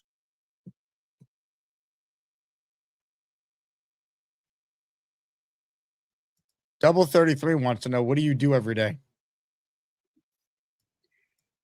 I do every day, live and enjoy life to the fullest. Do you ever intend to get a job? Maybe, maybe not. Black Gypsy wants you to describe what a sister is. Oh, I don't know. Ask Weed that crap. Weed said that shit to me. I don't know what the hell that is. Hope you're doing well, Black Gypsy. Hope all's well with the fam. Can't wait for the draft this upcoming month, next month. Amanda says Charles is an international man of mystery. I tend to keep it that way, as long as I live. Leader of Jets says, you guys chose this over leader of Jets. That's their choice, leader of Jets. I don't know what else to tell you. Now back to the sister conversation. What exactly are you referring to? I don't know, Jake. I could see Lane is beating Ricky New York by a pretty decent margin. I mean, it's 54-46. I'd say it's pretty close. That's an 8% margin. What? 54 minus 46 is 8. Yeah, but think about it. 50-50 means they're tied. So 54-46 means it's within 4 percentage points of being tied. I know. So it's pretty close. I know. Would you agree with the phrase, once you go black, you never go back? I was told there'd be no math, Kyle Clifton. Look, Kyle, I also heard if you go black, you go deaf. I have not heard that. You never watched Family Guy? I'm a fan of the program, yes. You never watched the episode where they were having ear sex? I have not. I'll show you the clip via text. It's okay.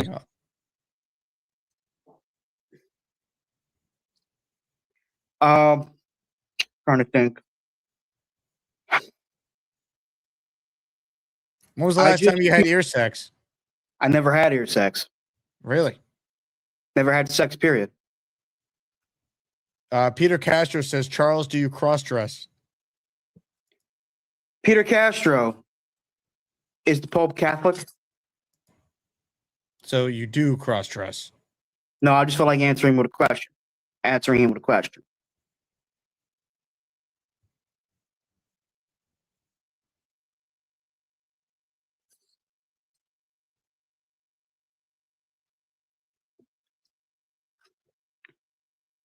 Dylan says, I'm very interested in meeting one of these sisters, Charles. Dylan, they were nice to me, so you would like them. At least one of them. Oh, we take them both home, depending on how you. So you want both of them?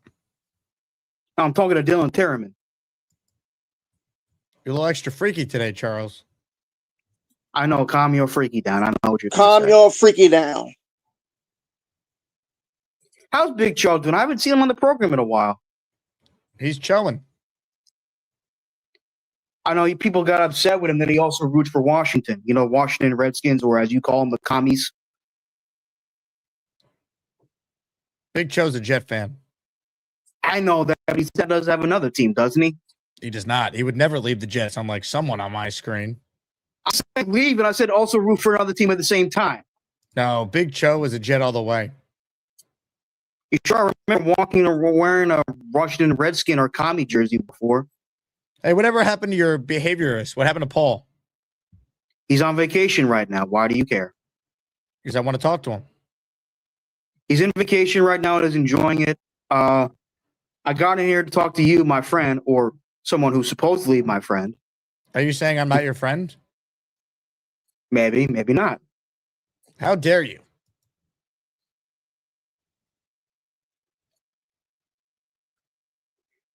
I'm gonna do my laundry in a few. So hope all's well. I'll talk to you later, Dick. Peace. How dare you, Gorman? You're no friend of mine. Now look what you've done. No more protection from the Asmaniacs. Had to pull you out of the chat and cast you down with the sodomites. Some time in here will feel like you've been run over by the lane train. You understand me? You catch my drift? Give him another 24 hours to think about it. Say hi to leader of Jets for us, Gorman. Jeffrey gifted 5 more memberships. He's in the raffle. Let's go. I pledge allegiance to the flag of the United States of America and to the republic for which it stands, one nation, under God, indivisible, with liberty and justice for all. Now that, my friends, right there is a Benedict Arnold who basically turned his back not just on us, but in the entire world. Gorman is still a B-U-M. A B-U-M. Bum, bum, bum. Bum, bum. His arms bell is on the bed. That's what feels good. On the road, his bell is on the bed. In a dirty hotel room. He calls the show, his bell is on the bed. He's just more comfortable. He got a beard, loves the jets, super jets. Well, the big fella sleeps alone. There's no room on his bed. Well, that's a big fella. The big fella joins us now. Hello, big fella. Hey, man. I've been waiting. I wanted to tell you about my Joey Aguilar scouting report. Yes, give us the breakdown on him because he seems like a guy that more people are talking about all of a sudden. Okay, he's 6'3", I believe. He started at Appalachian State, then he went to UCLA. Then he went to Tennessee. When Nico Iamaleava left to go to UCLA, they pretty much switched spots. He's a leader. He's a good quarterback. The players loved him. Braslow had his best year with Joey Aguilar. He throws a good deep ball. He can throw some interceptions. He had 24 touchdowns and 10 interceptions, I believe. And I think he threw for a decent percentage. He's not a runner, but he'll run if he has to. He actually had a tumor in his shoulder this past season that was benign, and he fought through that to have the past season. Maybe Dom didn't have his rating on him or his scouting report because Joey said that he wanted to go back to Tennessee to play another year, but the SEC didn't allow him to do it. So that's my scouting report. All right, he's been in college a long time. He's an older prospect. Again, I'm not going to be upset if they took him on day 3. It's like pick your day 3 dart throws. How I look at it. Right. I see him as a backup that could be in the league for a long time. Possibly going to maybe a starter. I'm not sure. Definitely spot duty, probably, but not like a long-term starter that you want to have. I mean, he's a really good leader, great teammate. The people there love him. I don't know. That's what I see with him. Yeah, look, they take him. I'm fine with it. That's kind of how I feel. Yeah. So, what do you make of this Beast and Gorman situation now? What Beast and Gorman situation? Well, Beast going after Gorman there after Gorman had quite the bizarre call. Yeah, well, there's a few things. First, Paul Gorman's behaviorist. I don't know if he'd approve of that behavior by Charles. You know, the little horn dog needs to cool his jets a little bit. And Beast shouldn't be going after anybody. He needs to work on himself before, going after Gorman. He doesn't need to do that. Beast, you there? Beast? Maybe not. Probably not. But yeah, so that's all I got. But I just wanted to get my 2 cents on Joey Aguilar. He'd be a decent addition. He wouldn't be like our long term fix, but I think he'd be in the league for a while. And Sean, the word you were looking for was transcending. Transcendent. I think he was trying to say a transcendent talent. Now that I think about it. Yeah, it was transcending. It's not transitional.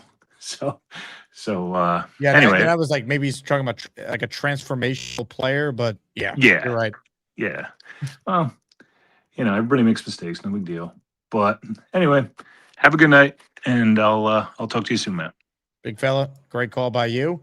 Raffle is coming up shortly here. I have to do a quick StreamYard reset here because my audio is crackling, which is a huge pain. So I'm going to play a short clip. Give me some time to count the remaining raffle names. And when we come back, got a couple calls left, and then we'll get it all ready for what will be an outstanding raffle of champions. Fuck you, Dave Brigger. Whoa! Anyway, about little Chucky, I know the guy has problems, okay? He needs to check up on his language, number one. He can apologize all he wants, okay? My apology is this, Gorman. Get a job. Fuck you, Dave Brigger. I've been a Jets fan all my life, and I put up through good times and, a few good times and a lot of bad times. So I really don't appreciate guys that just pick up and leave and become Colts fans, who, by the way, were our opponents in Super Bowl III that we beat. Fuck you, Dave Brigger. You know what? He's got to grow up. There's a point in time in a man's life he's got to grow up and use the proper language, okay? So don't speak to me in that manner. That doesn't bother me as much as you being jobless and being a fraud fan and trying to come back and being a Colts fan. Fuck you, Dave Brigger. I could care less what Dave Brigger said. He's done nothing but say negative comments about me for months. He's been bitching, complaining about me not having a job. So I don't need this bullshit right now. Why did you block the big fella? That's between him and me. Hold on a second. When you got catfished live on the air in Asmaniac Madness, I know what he did. He spent $200 of that $800 that we gave you. Unblock him immediately. That's ridiculous. He had your back at your lowest moment in the show. But there's another part of him that I don't like. Oh, he left. He just left. You're a coward, Gorman. How dare you? Hello? People want me to pack my bags and leave. Well, I'm sorry. This is America, and I'm staying right here. I pledge allegiance to the flag. You're damn right. What don't you like about me?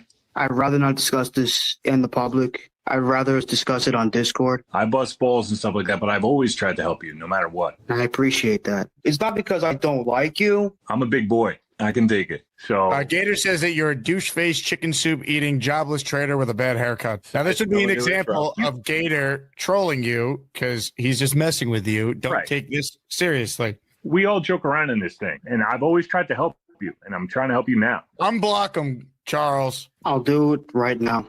He has subscribed and unsubscribed to my channel like 4 times in the last 2 months. Wow. I'll get an alert, I'll see the name, new subscriber. Oh, Charles Gorman. That's interesting. I thought me and Charles were friends. Oh. I gotta do some soul searching. One of the people said I need to do some soul searching. J-O-B, job. Still doesn't have a job, that Charles Gorman. Unbelievable. Hey, Jeffrey says, I've been thinking about going to the Jake Asman draft party. Well, Jeffrey, I hope you can make it. It's going to be a blast. It's all day on draft day, April 23rd. Let's go. Bang! $10 super chat from Jetstream. F the Colts, F the sellouts, and F Gorman. If you have kids, it will be like the earth having a kidney stone. Wow. What a take. Up and in on Charles Gorman here. Damn.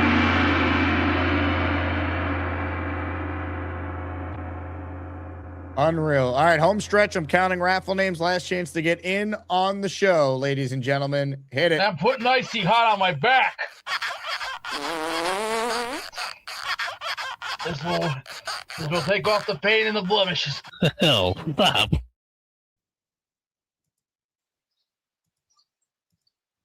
go to another. Please play a video.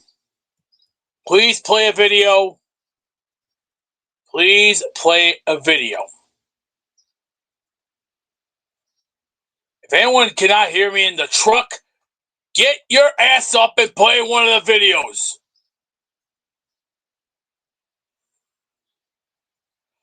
Oh, and to Charles Gorman, get a job. I've done my job. Anytime you need to do yours.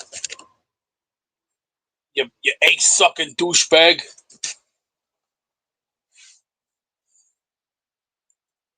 Would somebody please go to a video? Play a video or something? Just try to sit here and relax after a rough day. Please play a video. Oh, hi, Beast. Hello, princess. It's just a rough day at the office. What's going on? Oh, my PC crashed, and I tried fix. I've tried. I've done everything from deleting garbage that I've never seen before. I've upgraded the malware. I took the CCleaner off. What's next? Do I have to do? Where did you buy the computer from? I've had it. I got it offline 4 years ago, and this isn't not acted like this before, but it's been acting really, really stupid. Oh, I feel that when technology just isn't on your side. Maybe you can bring it to like a repair center, and they can take a look at it to see if they can figure out what's wrong. Oh, the fun never ends, does it? There's no. Have you ever heard the old saying? The fun never ends, does it? No, it's one body slam after another, and boy, I'll tell you, I took in some pretty big body slams in the last 6-7 weeks. Pretty soon I'll be, when I get to be 50, I'll probably wind up in a wheelchair. I hope not. Well, how was your? I heard you had Oreo cereal for breakfast. How was that? That's not too bad. It was cheap. If it's 99 cents, it was cheap. If it's 99 cents, if it's cheap enough, I get it because why? It's called. What else am I gonna be able to afford? That's a great question. I normally do the delivery service, so I don't actually go to grocery stores. Yeah. I have that too on my phone, but sometimes you gotta watch out for the big the shipping where they like to get you the big. That's where they like to hit you right in the schnozzle. Beast Mac. Look at my TV. Beast Mac. That wasn't me peeing. I was just stringing the cheese. Calm your freaky down. I cook burgers in my attic and burn it down. Now that was an outstanding meeting of the minds there, folks. That's what we all needed. All right. Last chance to vote in Asmaniac Madness. It's close, 54-46. Last chance to enter the raffle for the Mark Gastineau autographed helmet. Ladies and gentlemen, today's closer is the #1 overall seed in the tournament.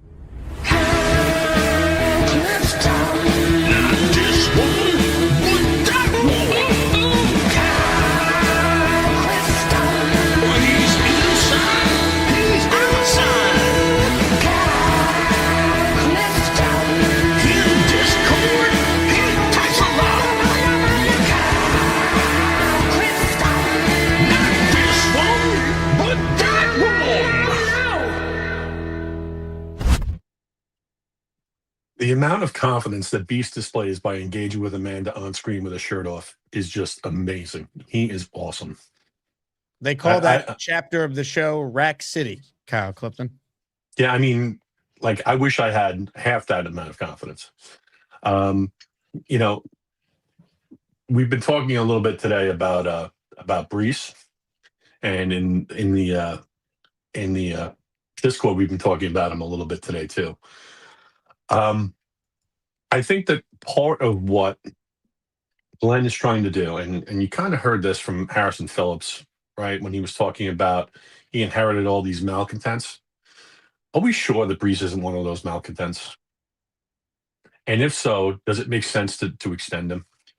Well, don't you think they would not extend him if they thought he was one of those type of players? Right. I mean, but they haven't yet, right? Like, that's kind of what like. The public stance is yes, we're talking about an extension, right? But what that But means to Muji me didn't have is to say, "Hey, we think we're going to get a deal done." Like no, imply no, he that they're in didn't. a good place. But you said it yourself. I mean, this is the season, right? Like it's the season where there's a lot of red herrings and so on. With draft picks, sure, but like the Jets aren't taking Jeremiah Love, for example. No, they're not. You're right. But what if they already had a deal in place with, say, Denver, right? To come up to 62, and they were going to trade Brees and say 140 after day one. I'd be a little surprised. You'd be surprised by that, okay? Because I'm thinking that, you know, the fan base is a little down on Brees, and I kind of understand why. Like some of the tweets are ill timed and stuff like that. I don't think he's quite lived up to expectations for a guy who has all the talent in the world. But he's still very good, coming off a 1,000-yard season, and they've committed the tag to him. And I don't think they would even be able to get that potential deal that you talked about with Denver. I think it's tough to trade a guy on the tag on the final year of a deal. You'd have to give him an extension to the team that acquired him, which probably makes it harder to trade him. Right. In other words, the extension would be traded off our books, right? Yeah, I mean, I would be very surprised if he's not a Jet at this point. I think all the signs are there that they're going to either work out a deal with him or play on the tag. And all the reporting has been that they were pretty close, and they just used the tag as a holdover because they ran out of time before free agency to get things done. And Muji saying that he feels good about them getting something done after the draft, I thought was actually, of all the nonsense he said today, he didn't say much. That to me was one of the few things where I actually thought that was newsworthy. Yeah, I don't know. I was on the boat and there's a lot of background noise and he speaks very low. but yeah, I mean, like the only thing I was thinking, and I don't mind $14 million for running back on a 1-year deal. Like the old adage, there's no such thing as a bad 1-year deal. I think you get in trouble if you don't spend a certain amount of the cap anyway, right? So like, I'm comfortable with them, tagging him for this year. It's still possible that if he's on the team and things are kind of like they were last year, that we could trade him at the deadline again, right? And hopefully get maybe a similar package that was offered at the deadline this year. If we get a fourth, that would be the time to do it, right? Because you're not going to tag him again. He'd be traded at the deadline if they get off to a terrible start and Right. they didn't work out an extension. That's part of the reason why you want to probably get something done, so it's not a huge distraction. That said, if they don't and they're out of it, they should 100% trade him away. Right. And that's all the reason more to maybe extend them to a portable contract where if you do have to trade it, it's not something that's going to hammer you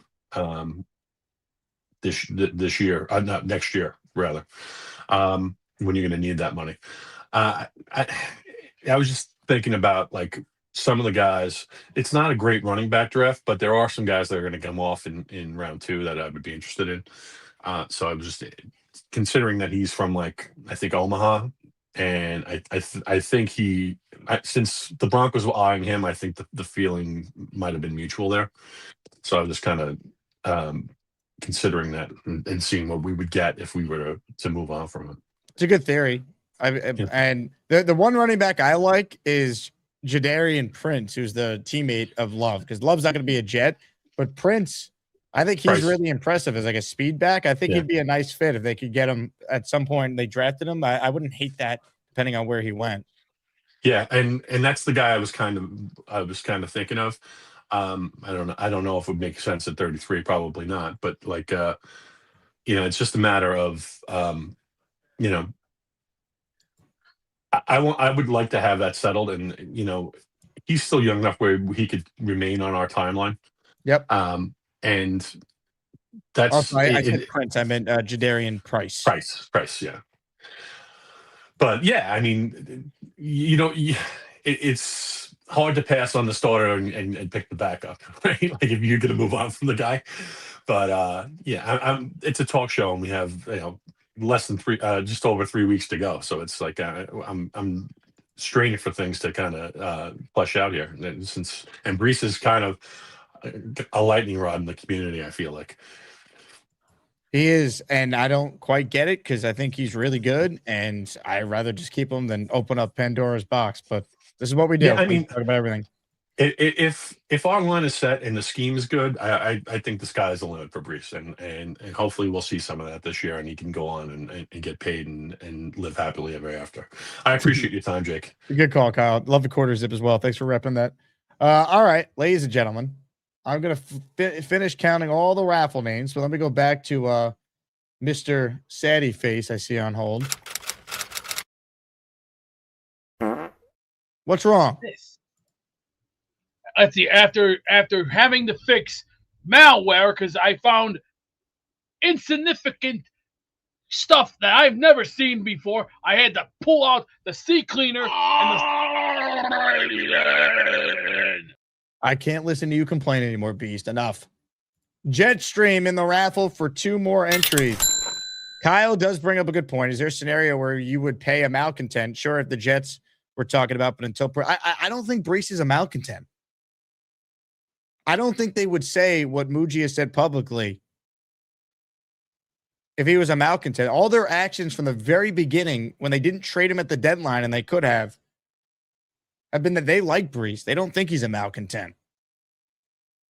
I'm just going by their actions. Muji has publicly said Brees has shown that he wants to be here. He said today that he thinks they'll get a deal done after the draft. Right? Again, they didn't trade him at the deadline. They used the tag on him. And they say they have intentions of signing him long term. I don't think they view him as a malcontent. Jermaine Johnson quietly asked out. They traded him. Quinton Williams quietly asked out. They traded him. Right? They've gotten rid of like the old guard, so to speak. They brought in guys that are Glenn and Muji players at this point.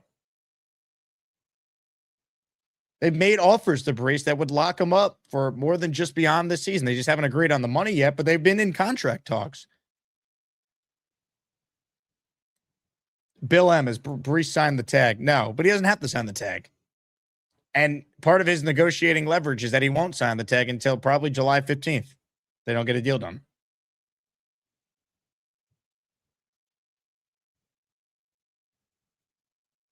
Peter Castro says Brees is a malcontent. Based on what? Because he wants to get a contract? I mean, he's a running back. They all want to get paid because they have a finite amount of time to play football.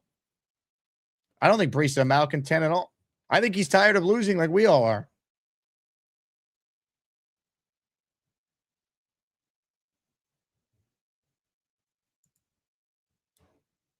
Brees could be a little mopey, big fella. I don't think you're wrong. I think he wants to win, though. Like, again. And you could be selfish as a running back. You know, like Brees Hall, like trying to get like the best, having the best possible year is good for the Jets. You know? I'd rather a guy care and be tired of losing than not care at all.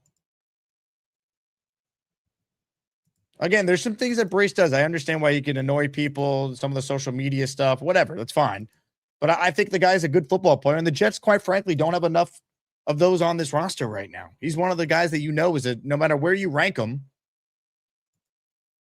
you know he's a good player. And like I ask everyone this, like, you don't think if Brees was on the Ravens or he was on the Chiefs, right, or he's on Seattle, he wouldn't be considered one of the best backs in the league if he went to a team that actually knew how to use him, right? Imagine what Kyle Shanahan could do with Brees Hall. Look what he's done with McCaffrey and how all the different unique ways they use him.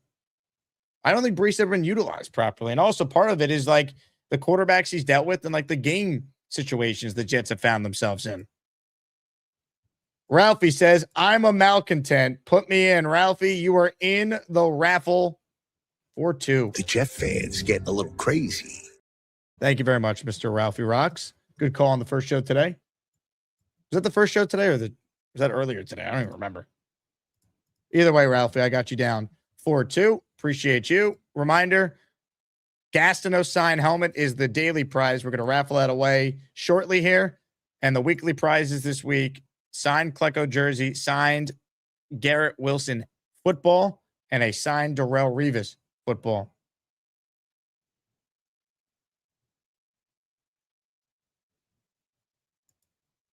All right. Let's now get to the Asmaniac Madness result, shall we? Ladies and gentlemen, the Lane Train and Ricky NY in a battle that was a lot closer than many anticipated. But the winner is the Lane Train. He's moving on to the next round. He's in the Sweet 16. Congratulations to Lane Kerner, who defeats Ricky NY 54-46. 527 total votes were cast. But it's the Lane Train who is moving on. Lane to the next round against Peter Castro. Congrats to Lane. Take a look at the bracket. We will update it to reflect Lane. Or actually, excuse me. It's Peter Castro and Peter Castro. Yep, it is. I got it right. I just want to make sure I read it right here.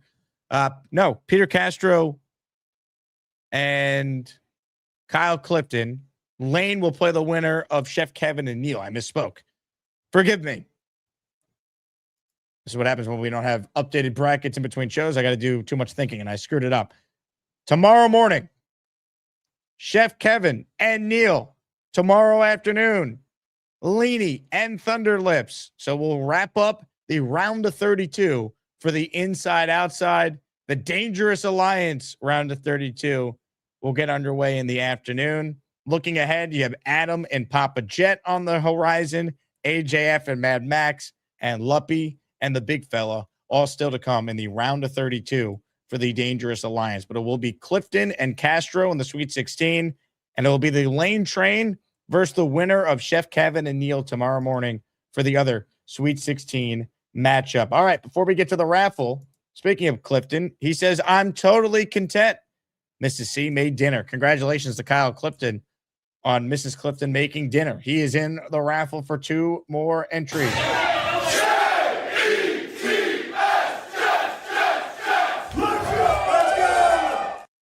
On that note, let's now spin the Wheel of Champions because we have ourselves a signed Mark Gastineau item to raffle away. Let's say hello to the master of raffle ceremony. Yes. Oh, yeah. That feels better. Oh, baby. All right, as they all say, Superman to the rescue.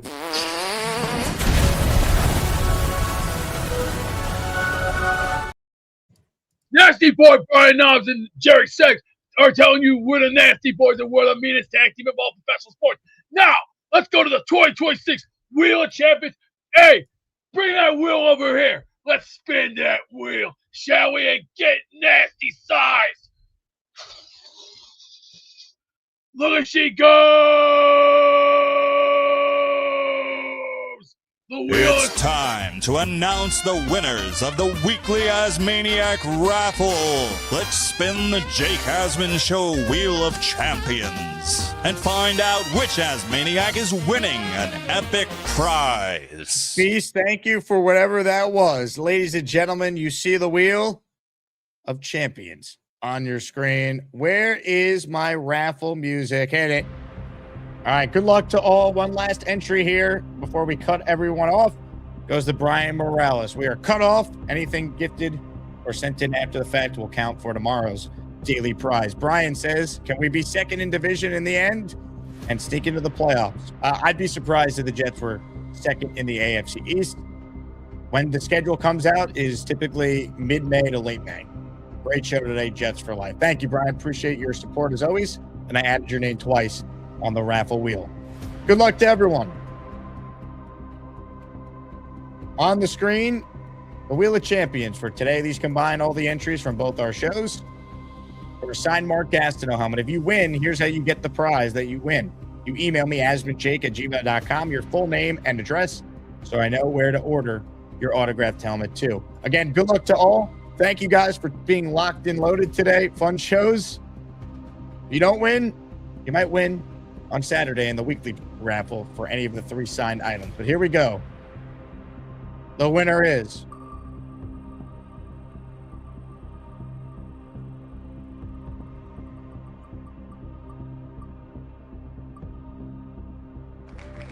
Jeffrey 538. Jeffrey, you're the winner email me and we'll send you your Mark Gastineau signed helmet. Let's go.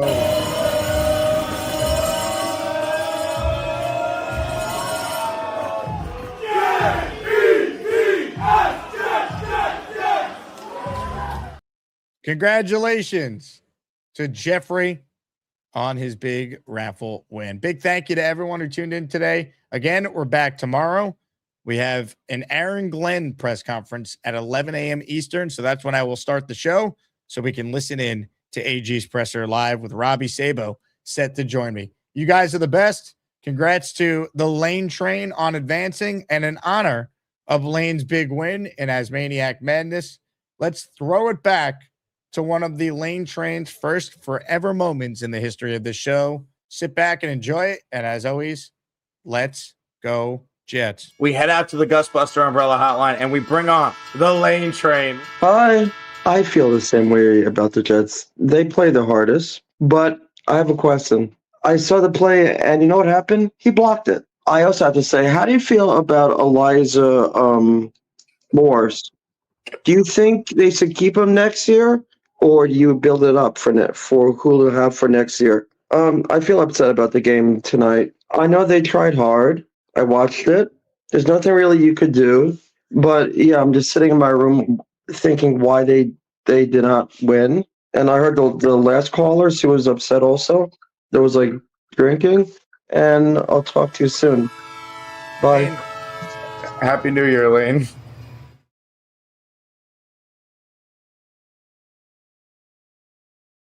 I got gas right now. Oh, hi. Jake wants me to ask you to click on the like button. That's right, Lane. And if they don't subscribe to the Jake Asman Show, this team may never win another game. Let's go, Jets.